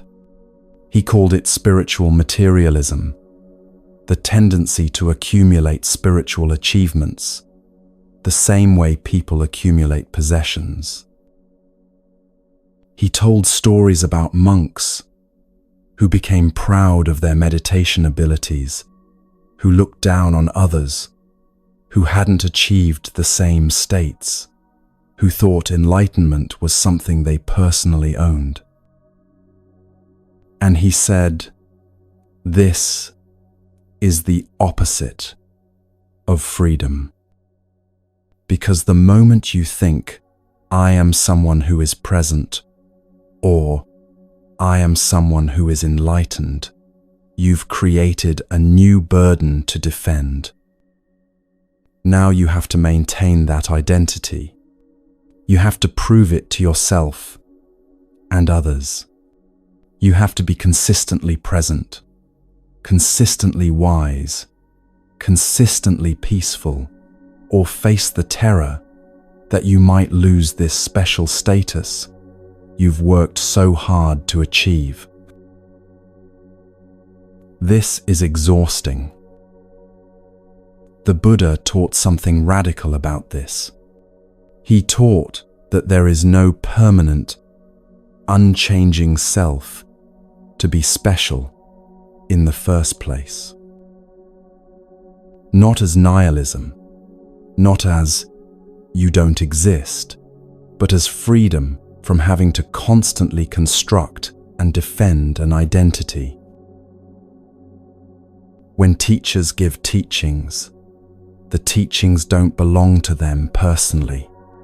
They're passing on what they received from their teachers, who received it from their teachers, going back through lineages that stretch across centuries. The Dhamma, the truth of how things work, is a system, not a personality. It doesn't matter who speaks it. It doesn't matter who practices it. What matters is whether it's true, whether it works, whether it leads to less suffering and more freedom. So when you experience moments of genuine presence, when you manage to put down the bags and stand in the present moment, that's not you being special. That's just what happens when conditions align in a particular way. When attention is trained properly, when the teachings are applied, when you stop adding extra suffering to whatever you're experiencing. You don't have to carry the burden of being someone special who achieved something. You just have to keep showing up, keep practicing, keep returning to presence when you get lost. That's it. This understanding actually makes everything easier. When you're not trying to maintain some identity as an enlightened or present person, you can be honest about when you're lost. You can be humble about what you don't know. You can keep learning instead of defending what you think you've already mastered. And ironically, that humility, that willingness to not be special, is what actually allows wisdom to flow through you. Because you're not in the way anymore. You're not trying to make the teachings about you. You're just a vehicle for something much larger than yourself. The Buddha said, "The way is not in the sky. The way is in the heart." Not in achieving some elevated state above human experience, not in becoming someone extraordinary who transcends ordinary life, but in being fully present with your actual human heart in this moment, exactly as it is. This brings us to something crucial about how to actually live in the present moment, the difference between planning and presence. Most people think these are opposites, that being present means never thinking about the future, never making plans, just floating through life, reacting to whatever happens. But that's not what the Buddha taught. The Buddha made plans. He organized his community of monks and nuns. He considered where to teach and when. He gave detailed instructions about how to live ethically, how to practice, how to build a sustainable spiritual community. But there's a profound difference between wise preparation and the kind of obsessive planning that most people do. Wise preparation uses past experience to inform future action. It looks at what's needed and takes practical steps. But it doesn't try to control outcomes. It doesn't grip the future tightly and demand that it unfold exactly as planned. Most planning is actually worry dressed up as productivity. People make elaborate plans not because the plans are necessary, but because planning gives the illusion of control. If they can just think through every possibility, anticipate every problem, prepare for every contingency, then maybe they can prevent suffering, avoid failure, guarantee success. But life doesn't work that way. Think about the year 2000, when the world was convinced that computer systems would fail at midnight on New Year's Eve. The Y2K bug was going to crash everything: banking systems, power grids, hospitals, governments. People spent years preparing for this catastrophe. Billions of dollars were invested in fixing code. Some people stockpiled food and water and moved to remote locations to survive what they were sure would be the collapse of modern civilization. And then midnight came, and nothing happened. The computers kept running. The lights stayed on. Life continued exactly as it had before. Now, some of that preparation was probably useful. The code that got fixed, the systems that got updated. But the panic, the obsessive worry, the years of anxiety about something that ended up being manageable, that was suffering that didn't need to exist. This is what happens when we confuse preparation with control. Preparation says, "Here's what's needed. Let me take care of it." Then it returns to the present moment. Control says, "I must think through every possible scenario and protect against every possible threat, and I can never stop thinking about it, or something terrible will happen." One is wisdom. The other is suffering. The Buddha taught about this in terms of right effort. There's a kind of striving that's helpful. The effort to be present, to act ethically, to practice with dedication. But there's also a kind of striving that creates suffering. The effort to make reality be different than it is, to control what can't be controlled, to eliminate uncertainty through sheer force of will. Learning to tell the difference is the practice. Here's what it looks like in practice. When you're facing something challenging, a difficult conversation, a major decision, an uncertain situation, you can prepare wisely without trying to control the outcome. You can think through what you want to say, what your values are, what matters most to you. You can gather information you need.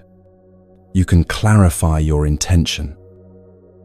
And then you can show up, not with a script that demands everything go exactly as you planned, but with presence, the ability to respond to what's actually happening instead of to what you imagined would happen. Some of the most powerful moments in life happen when we let go of the script and trust ourselves to respond to the moment. When we stop trying to force the conversation to go a particular direction and actually listen to what the other person is saying.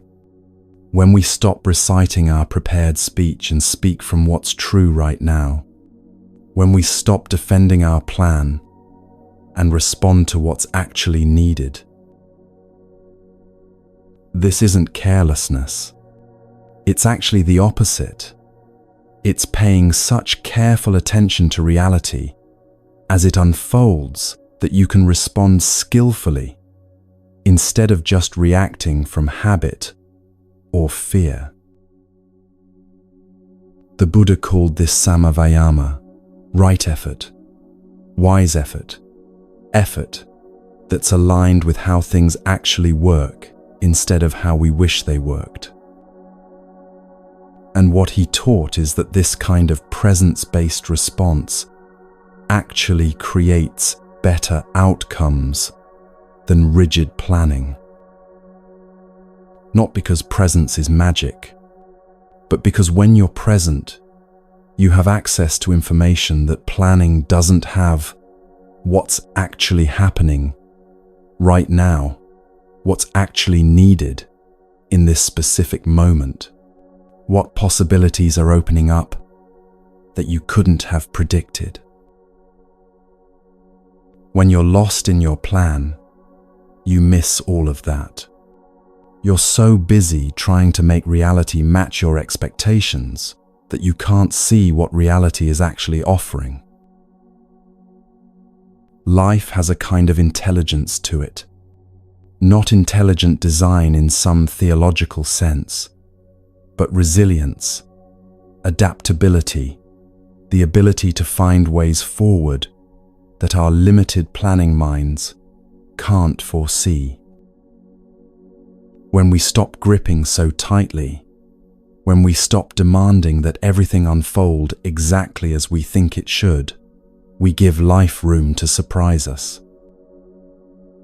Sometimes the surprise is difficult. Things don't go the way we wanted, and we have to adapt.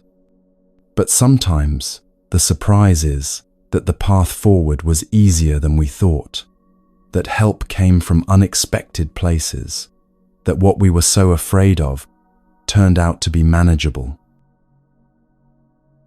We can't know ahead of time.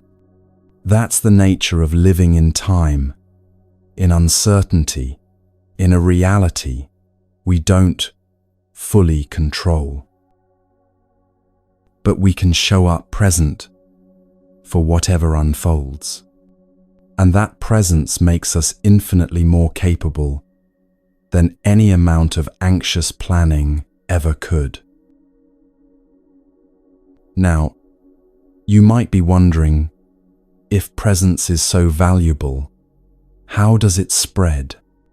How does this practice move beyond individual people to create communities, to create culture, to create change in the world? This is something the Buddha understood deeply. He didn't build his teaching on hierarchy or authority. He didn't say, "I am special, worship me, build monuments to me." He said, "I've found something that works. Here's how to practice it. Try it for yourself. See if it leads to less suffering. If it does, share it with others." And that's how it spread.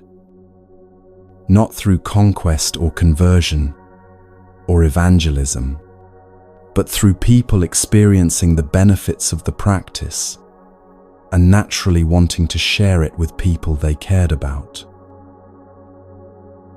Communities formed around this practice, not because someone built impressive buildings or created elaborate hierarchies, but because people gathered together to support each other in remembering what matters: virtue, peace, compassion. The buildings came later, as expressions of gratitude, as practical spaces for practice. But what was spreading wasn't buildings. It was the practice itself. Today, Buddhist communities exist all over the world, in cultures that are completely different from the India where the Buddha taught, in languages he never spoke, in forms he never imagined. But the essence is the same: people gathering to support each other in being present, in acting ethically, in responding to life with wisdom and compassion, instead of with reactivity and fear. Sometimes people think they need to go to a monastery or a temple to practice. They think peace exists only in special places set aside for spirituality. But the Buddha taught that you carry the temple with you. Every moment you choose presence over distraction, that's temple. Every moment you choose kindness over reactivity, that's temple.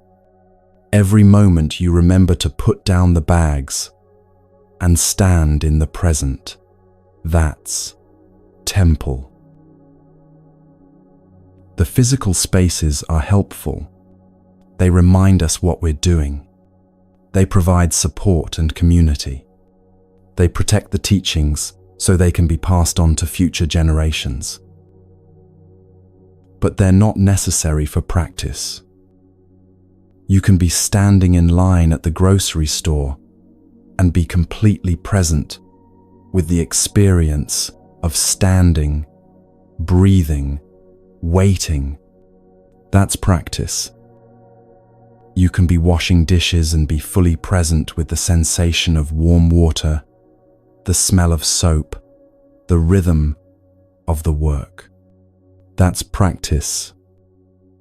You can be listening to someone speak and be completely present with listening, not planning your response, not judging what they're saying, just listening.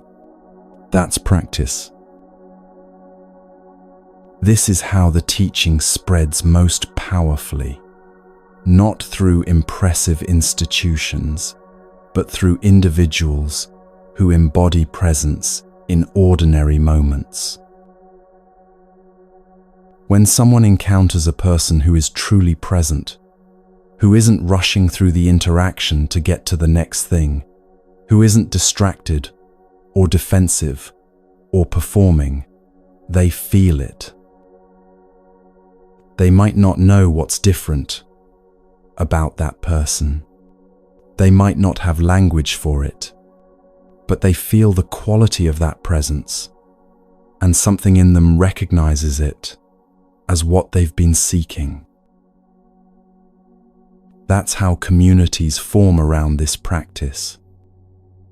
Not through marketing or recruitment, but through people experiencing the quality of presence in someone else and wanting to understand how to cultivate it themselves. In this way, every moment of genuine presence is an act of teaching. Every time you choose to be here instead of lost in past or future, you're demonstrating what's possible. You're creating a small ripple of peace in the world. And those ripples spread in ways you'll never see or know about. The person you were patient with might be patient with someone else later. The person who felt truly listened to might listen more carefully to the next person they encounter. The peace you embody might remind someone else that peace is possible. This is what the Buddha meant when he talked about being a lamp unto yourself.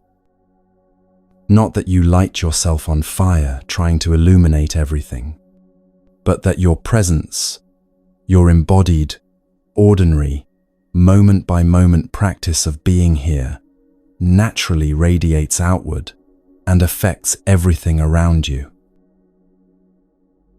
You don't have to be perfect at this. You don't have to achieve some enlightened state before you're allowed to practice or share the practice. You just have to be honest about where you are and keep showing up. Keep returning to presence when you notice you've gotten lost. Keep putting down the bags when you notice you're carrying too much. Keep choosing kindness when your default is reactivity.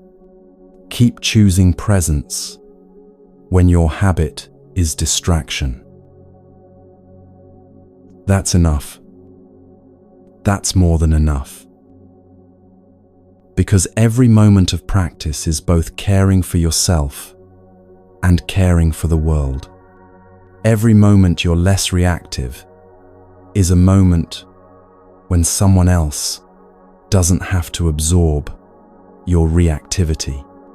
Every moment you're present is a moment when presence becomes a little more available in the collective human experience.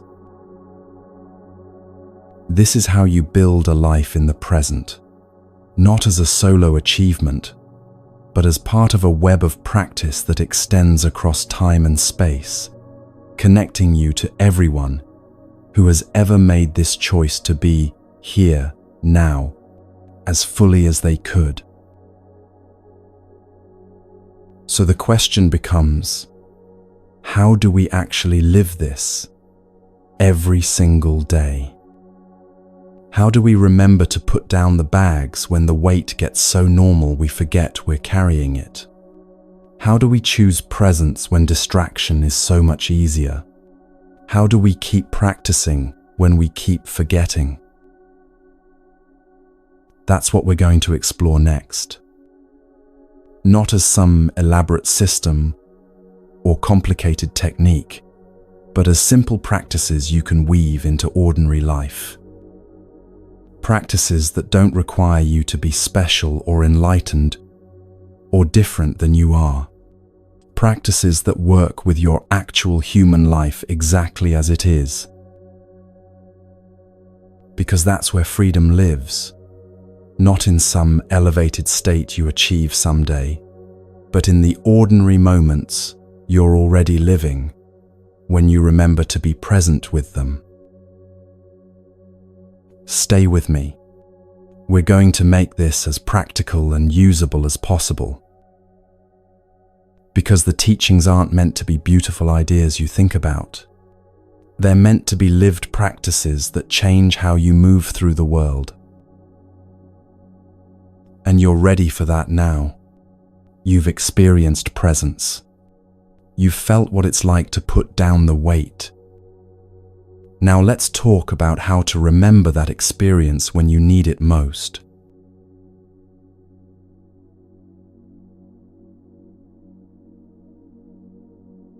The Buddha didn't teach meditation as something separate from daily life. He taught it as training for daily life, a way of learning to be present that would naturally extend into every moment, every interaction, every ordinary task. Because here's the truth. You can have profound experiences in meditation and still spend the rest of your day lost in reactivity, distraction, and suffering. What matters isn't how peaceful you feel sitting still with your eyes closed. What matters is whether that peace is available when your child is screaming, when your deadline is looming, when life is being life in all its unpredictable intensity. So let's talk about practices you can actually use. Not elaborate rituals that require special conditions, but simple, practical ways to return to presence in the moments when you most need it. The most important moment of your entire day happens before you're even fully awake. There's a space between sleeping and waking, where consciousness is returning, but the mind hasn't started its usual chatter yet. In that space, you have a choice. You can reach immediately for your phone, filling your barely awake mind with other people's urgency, the news cycle, the endless scroll of everything that's wrong in the world. Or you can take 3 breaths. Just 3 conscious breaths before you do anything else. Breathing in, knowing you're breathing in. Breathing out, knowing you're breathing out. That's it. No special technique. Just 3 breaths where you're present with the simple fact of being alive. Those 3 breaths set the tone for your entire day. After those 3 breaths, before you get out of bed, you can do an abbreviated version of the shopping bags practice. Feel your body lying in bed. Notice where it makes contact with the mattress. And then ask yourself, what am I already carrying this morning? You might notice your mind is already reaching back to yesterday or reaching forward to today's tasks. Just notice that reaching, you don't have to fight it. Just notice, oh, I'm already picking up the bags. And then, consciously, imagine setting them down. You can start the day unburdened. Then, as you're getting ready to meet the day, you can set an intention. The Buddha taught about intentions as the seeds of action. What you intend shapes what you notice, and what you notice shapes how you respond. You don't have to make this complicated. Maybe your intention is virtue, to act in ways you can be proud of, to be trustworthy. Maybe your intention is peace, to respond rather than react, to bring calm instead of adding to chaos. Maybe your intention is compassion, to remember that everyone you encounter is struggling with something, to be kind even when you don't feel like it. The power is in the act of consciously choosing what you want to orient toward before the day's momentum carries you in whatever direction your habits would take you. This morning practice takes maybe 5 minutes total. 3 breaths, a moment of noticing what you're carrying, a brief intention setting. But those 5 minutes change everything that follows. Then, throughout the day, the practice is to notice what's actually happening instead of only what's wrong. Remember the teaching about the 2 bad bricks, the brain's automatic tendency to focus on problems while barely registering what's working. This is a pattern that runs deep, that will keep showing up no matter how much you practice. But you can catch it. You can learn to notice when your attention has narrowed, to focus only on what's broken, what's missing, what's wrong. And when you catch it, you can consciously widen the lens. Let's say something goes wrong at work. A project hits a snag. You make a mistake that requires fixing. The untrained mind immediately spirals. This is a disaster. I'm incompetent. Everything is falling apart. But you can notice that spiral starting. You can feel it in your body, the tightening in your chest, the way your breathing gets shallow. And you can pause. Not to deny that there's a problem. There is a problem, and it needs addressing. But to see the whole picture instead of just the problem. What else is true right now? Maybe there are 10 other projects that are going fine. Maybe this mistake is fixable. Maybe you've handled situations like this before. Maybe this difficulty is revealing something useful about the system that needed to be revealed. This isn't forced positive thinking. This is accurate. Seeing all 998 good bricks alongside the two crooked ones. The Buddha said, "We are what we think. All that we are arises with our thoughts. With our thoughts we make the world." He meant that the quality of your thinking shapes the quality of your experience. If your thinking is constantly focused on problems, your experience of life will be that everything is a problem. If your thinking can hold both problems and everything else that's true, your experience of life becomes workable even when things are difficult. So throughout the day, practice catching the mind in the act of narrowing. When you notice you're only seeing what's wrong, pause and ask, what else is true? When you notice you're catastrophizing about one difficulty, pause and ask, what's actually working right now? This practice of actively looking for what's working doesn't make problems disappear, but it trains your attention to see reality more completely, instead of through the distorted lens of negativity bias. And here's something interesting that starts to happen when you practice this consistently. When difficulties arise, you begin to ask a different question. Instead of asking, why is this happening to me? You start asking, what's useful about this? Not in a toxic positivity way where you pretend everything is a gift, but in a genuine curiosity about what this difficulty might be revealing, what it might be teaching.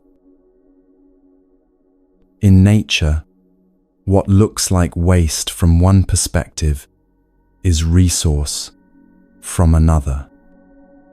Fallen leaves aren't trash, they're food for the soil. What decomposes in one place nourishes growth in another. Your difficulties work the same way. The job you lost might force you into work that's actually better suited to who you are.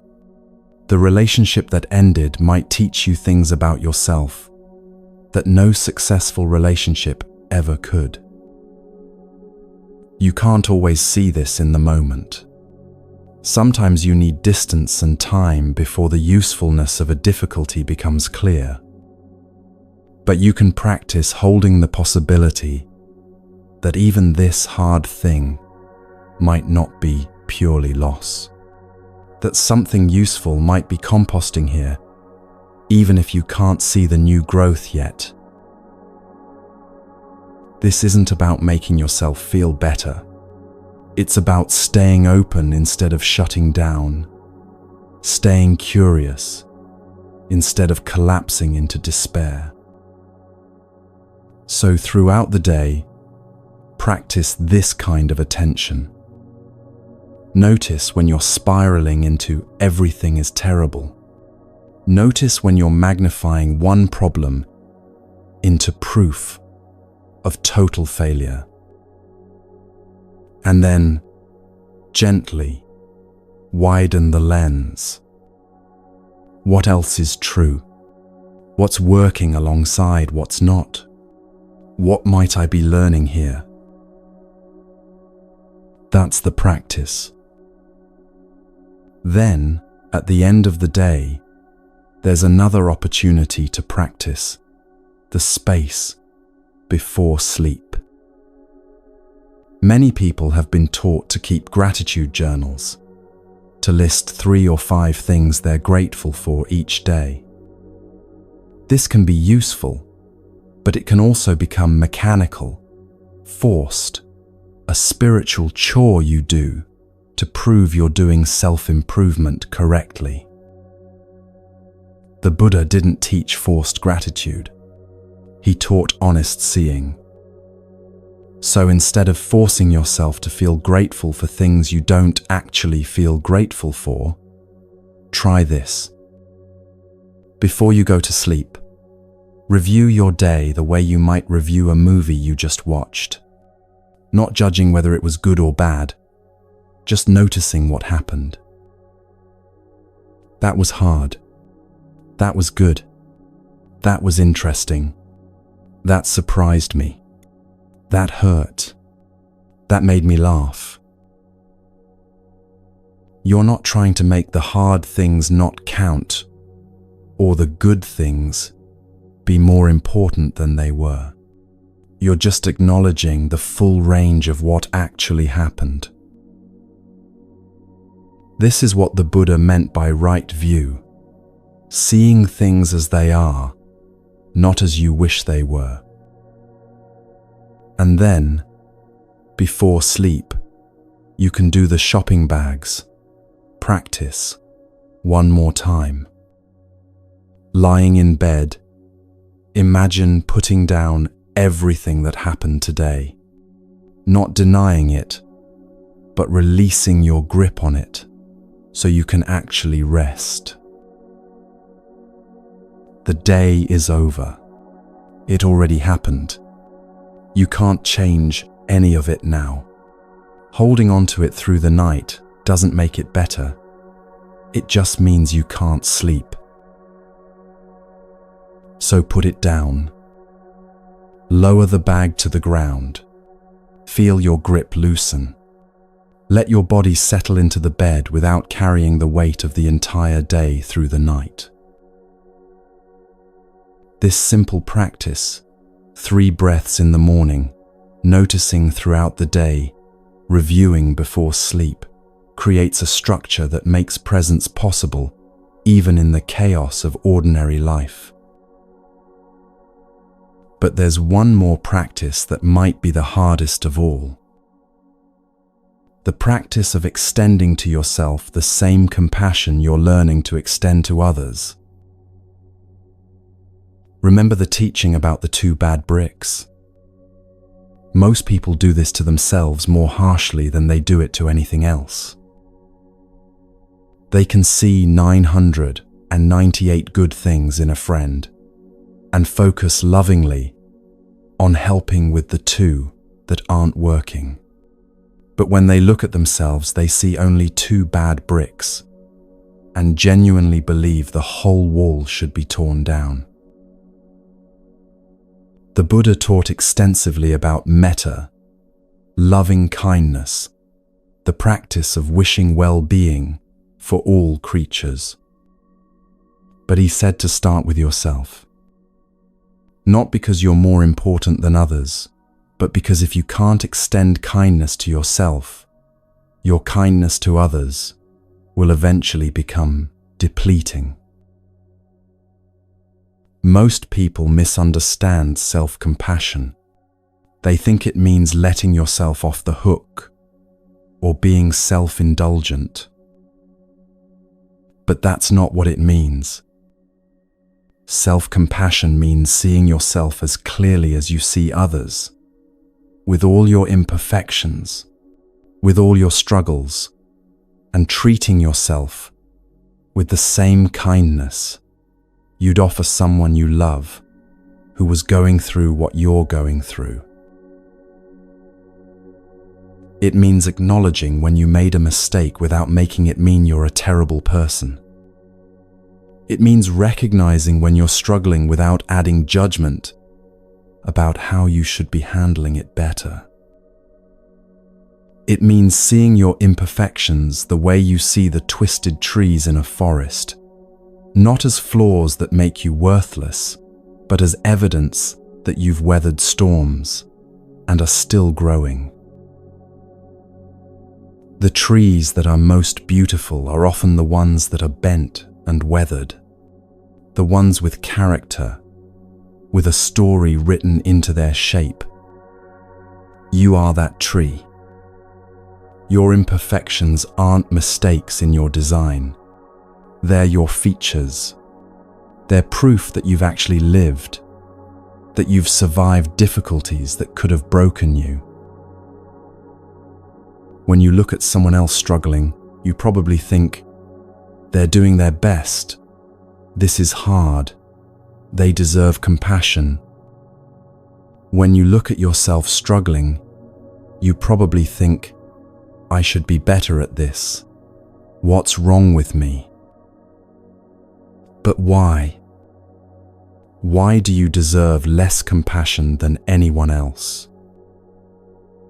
The Buddha taught that all beings are worthy of loving kindness, not just the ones who are perfect. All beings, including you. You don't have to earn the right to be kind to yourself. You don't have to fix yourself first. You can offer yourself compassion right now, exactly as you are. So here's the practice. When you notice you're being hard on yourself, when you catch yourself in harsh self-judgment, pause. Put your hand on your heart if that feels comfortable. Feel your breath moving in your chest. And say to yourself what you would say to someone you love who was suffering. Maybe it's, this is hard, and I'm doing my best. Maybe it's, I'm learning, and learning includes making mistakes. Maybe it's, I deserve kindness, especially from myself. Maybe it's just, may I be at peace. The words don't matter as much as the quality of attention you're bringing, the willingness to meet yourself with gentleness instead of harshness.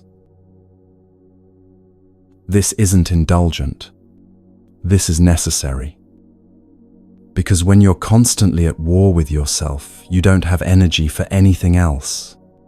You're so busy defending against your own attacks that you can't show up fully for your life. But when you can extend compassion to yourself, when you can look at your imperfections and see them as features instead of flaws, something relaxes. You stop using so much energy fighting with who you are.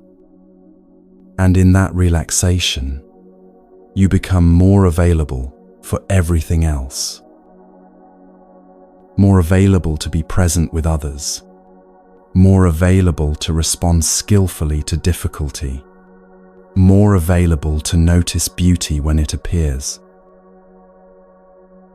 These practices, morning, throughout the day, evening, and self-compassion, they're not complicated. 3 breaths when you wake up, noticing throughout the day when you're narrowing to see only problems, reviewing before sleep without forcing gratitude, extending kindness to yourself when you notice harsh judgment. Simple practices that don't require special conditions or large amounts of time. But practiced consistently, they completely change your relationship with your life. Because presence isn't something you achieve once and then have forever. It's something you return to again and again in small moments throughout ordinary days.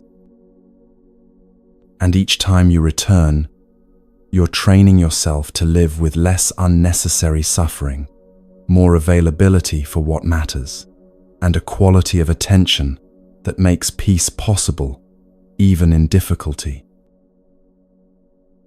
That's the path. Not dramatic, but profound. Not easy, but absolutely possible. One present moment at a time.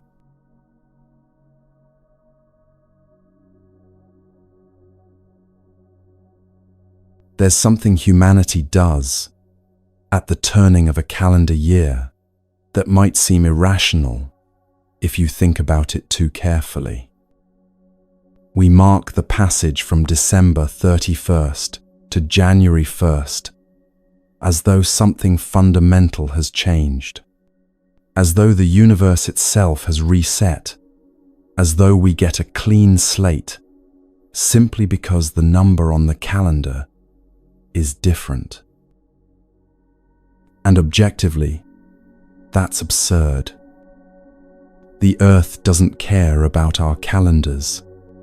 Time doesn't actually stop and start based on arbitrary human conventions about when a year begins. Nothing is different on January 1st than it was on December 31st, except the date we write on checks. And yet, there's power in these arbitrary markers, not because they change reality, but because they change our attention.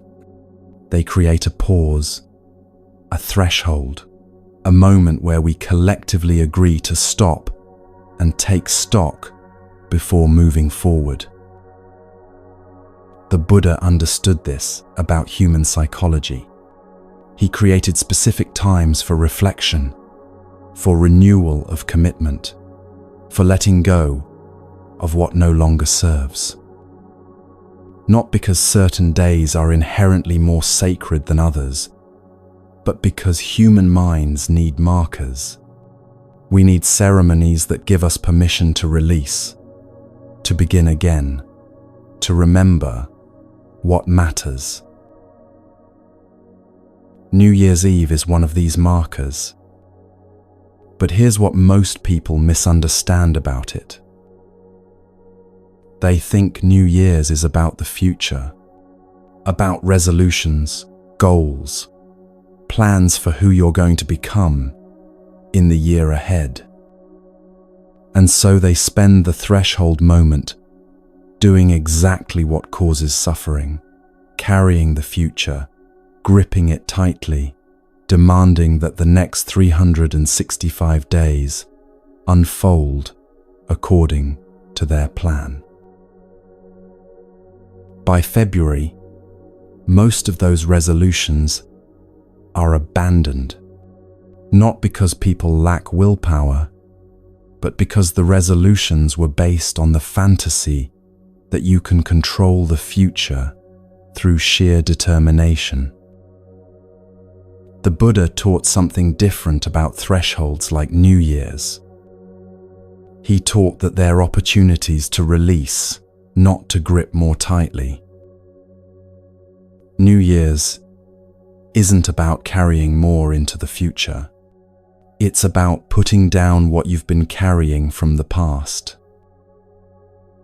All the disappointments of the year that just ended, all the versions of yourself you thought you should have been by now, all the goals you didn't meet, the relationships that didn't work out, the opportunities you missed, the ways you fell short of your own expectations. That's what you release at the threshold. Not because those things don't matter, but because carrying them into the next moment doesn't serve you. The past happened. You learnt from it, or you didn't. You grew from it, or you're still processing it. But either way, you don't need to carry it as a burden into every future moment. So the real power of New Year's isn't in making resolutions about the future. It's in consciously putting down the past before you take the next step forward. The Buddha said something that speaks directly to this. He said, "Every morning we are born again. What we do today is what matters most." Every morning. Not every January 1st. Not every birthday or anniversary or special occasion.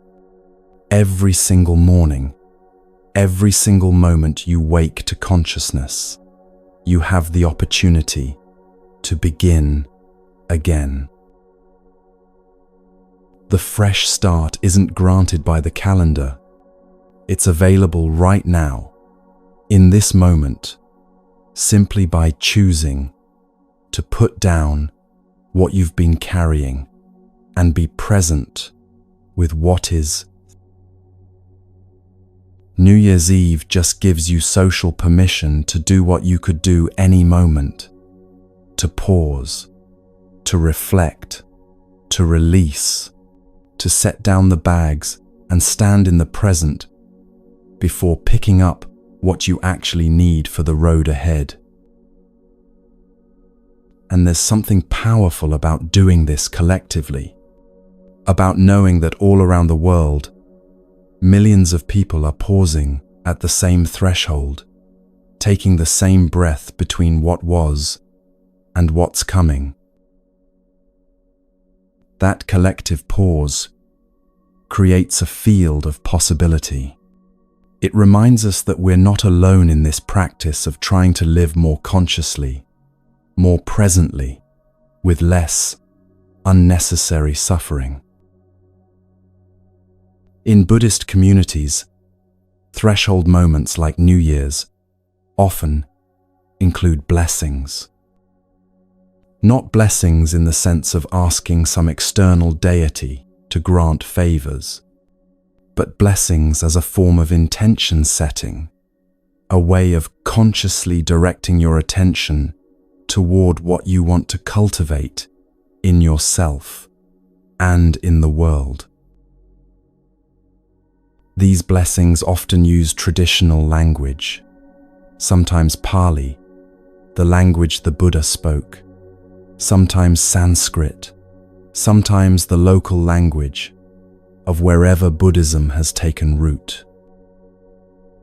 The specific words matter less than the act itself, the act of pausing to name what you value, what you want to protect, what you hope to bring into being through your actions. Traditional Buddhist blessings often focus on the three qualities we've been exploring throughout this entire journey: virtue, peace, and compassion.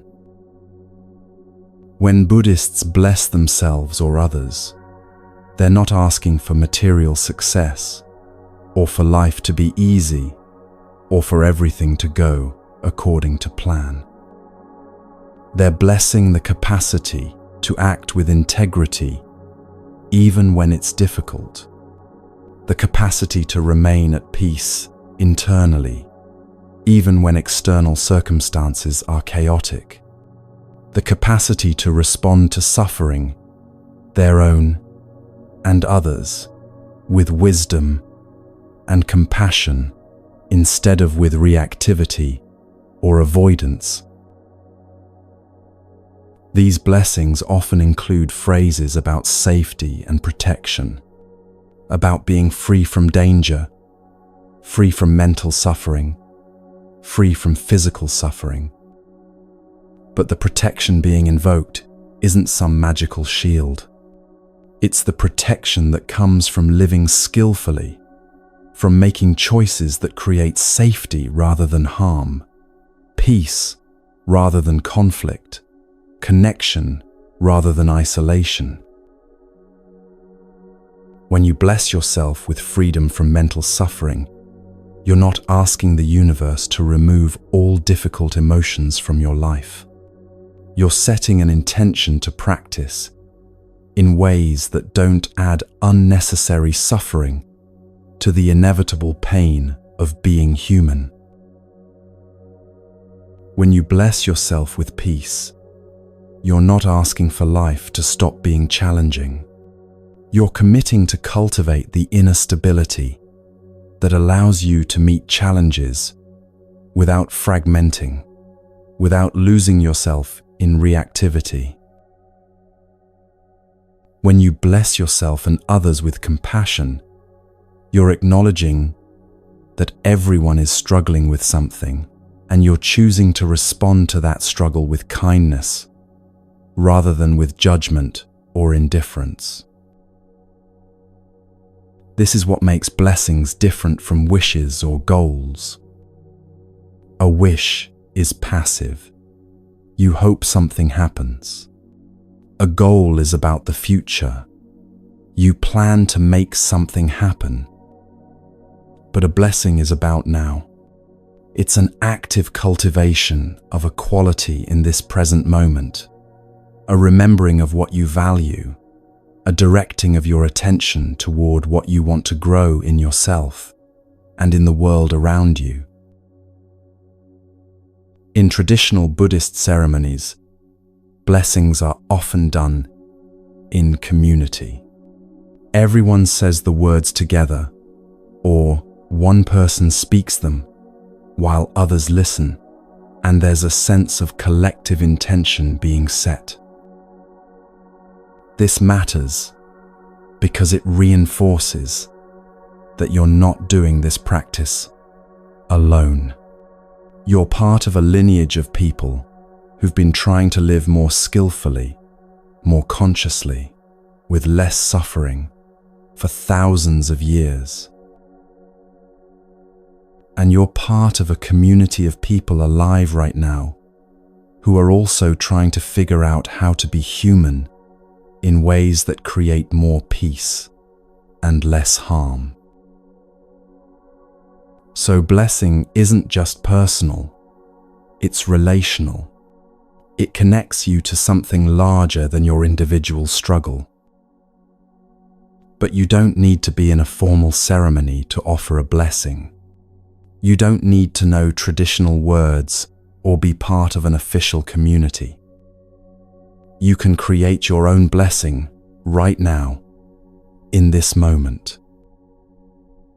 And what makes a blessing powerful isn't the language you use.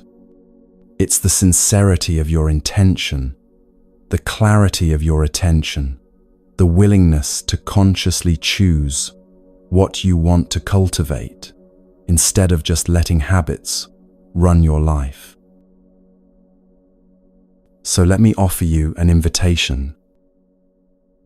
As we stand here at this threshold, not just the threshold of a new year, but the threshold of this moment, transitioning into the next, you can create your own blessing. Not a goal, not a resolution about who you're going to force yourself to become, but a direction, an intention, a remembering of what matters most to you. You might bless yourself with the remembering to put down the past when it no longer serves you. May I remember that I can release what's already happened. May I remember that I don't have to carry every hurt, every disappointment, every regret into every future moment. May I remember that putting down the past doesn't mean it didn't matter. It means I'm not letting it imprison me. You might bless yourself with the remembering to put down the future when you're gripping it too tightly. May I remember that I can't control outcomes through worry. May I remember that planning is useful but obsessing is suffering. May I remember to prepare wisely and then release my grip, trusting my ability to respond to whatever actually unfolds. You might bless yourself with the remembering to be here, now, in this present moment, where life is actually happening. May I remember that this moment is where peace lives. May I remember that this moment is where my choices are actually made. May I remember that this moment is enough. I don't have to wait until some future moment when everything is finally perfect before I'm allowed to be at peace. These aren't magic words. They don't make difficulty disappear or guarantee that the year ahead will be easy. But they do something important. They focus your attention on what you can actually influence, not what happens to you, but how you meet what happens to you. And over time, repeated attention becomes habit. Repeated intention becomes character. Repeated practice of remembering to be present becomes a life that's actually lived instead of just survived. So as you stand at this threshold, whether it's literally New Year's Eve or just another ordinary moment that you're choosing to make significant through your attention, you can offer yourself this blessing. This is enough. Not in a resigned way, not in a giving up way, but in a way that acknowledges the simple truth that this moment, exactly as it is the only moment you actually have. You are enough. Not perfect, not finished, not beyond struggle or growth, but enough to be here, to practice, to try, to keep showing up for your life, even when it's hard. This moment is enough. It doesn't need to be different before you're allowed to find peace in it. It doesn't need to be special or significant or different from all the other moments. It just needs to be met with presence, with honesty, with whatever capacity for kindness you can muster right now.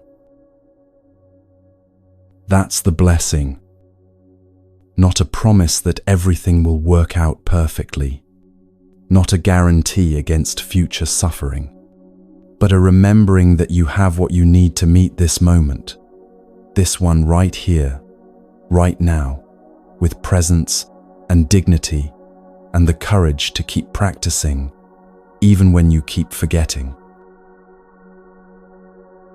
And when you forget, because you will forget, because everyone forgets, you can begin again. Not on January 1st, not on your birthday or at some special ceremonial time, but right now, in this moment, the only moment where beginning again is ever actually possible. So take a breath. Feel yourself here, alive, present with whatever is. And know that you're standing at a threshold, not just between one year and the next, but between this moment and the next one and the next one. Endless thresholds that keep arriving as long as you're alive. Each one an opportunity to put down what you've been carrying. Each one an opportunity to remember what matters. Each one an opportunity to begin again. May you remember to be here. May you remember that you're enough. May you remember that this moment, imperfect and ordinary as it is, contains everything you actually need to practice, to grow, to live with less unnecessary suffering and more genuine peace. That's the blessing. That's what we're standing at the threshold to remember. Not a better future or a different past, but this moment, exactly as it is, met with presence and kindness and the willingness to keep trying. Welcome to the new year. Welcome to the new moment. Welcome to now.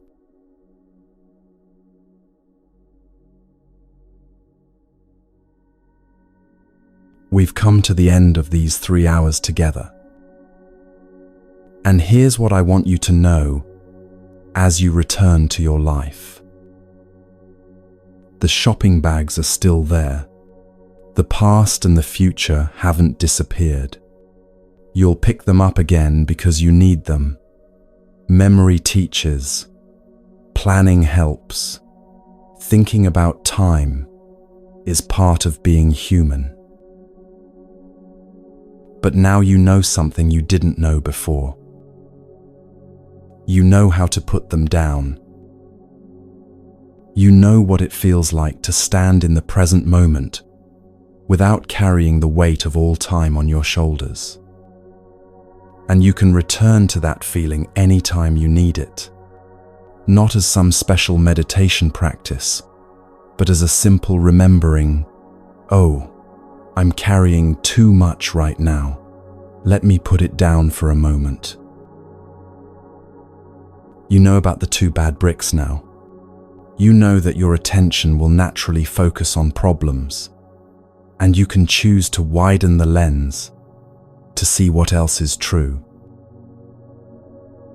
You know about the 3 qualities worth remembering: virtue that creates safety, peace that creates steadiness, compassion that creates connection.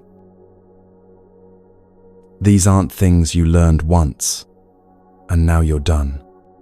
They're practices you'll return to again and again, forgetting and remembering, losing your way and finding it for as long as you're alive.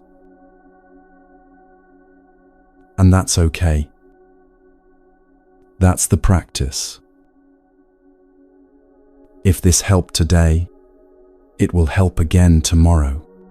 The present moment is always here, always waiting for you to remember it exists. So as you step back into your life, carry this with you.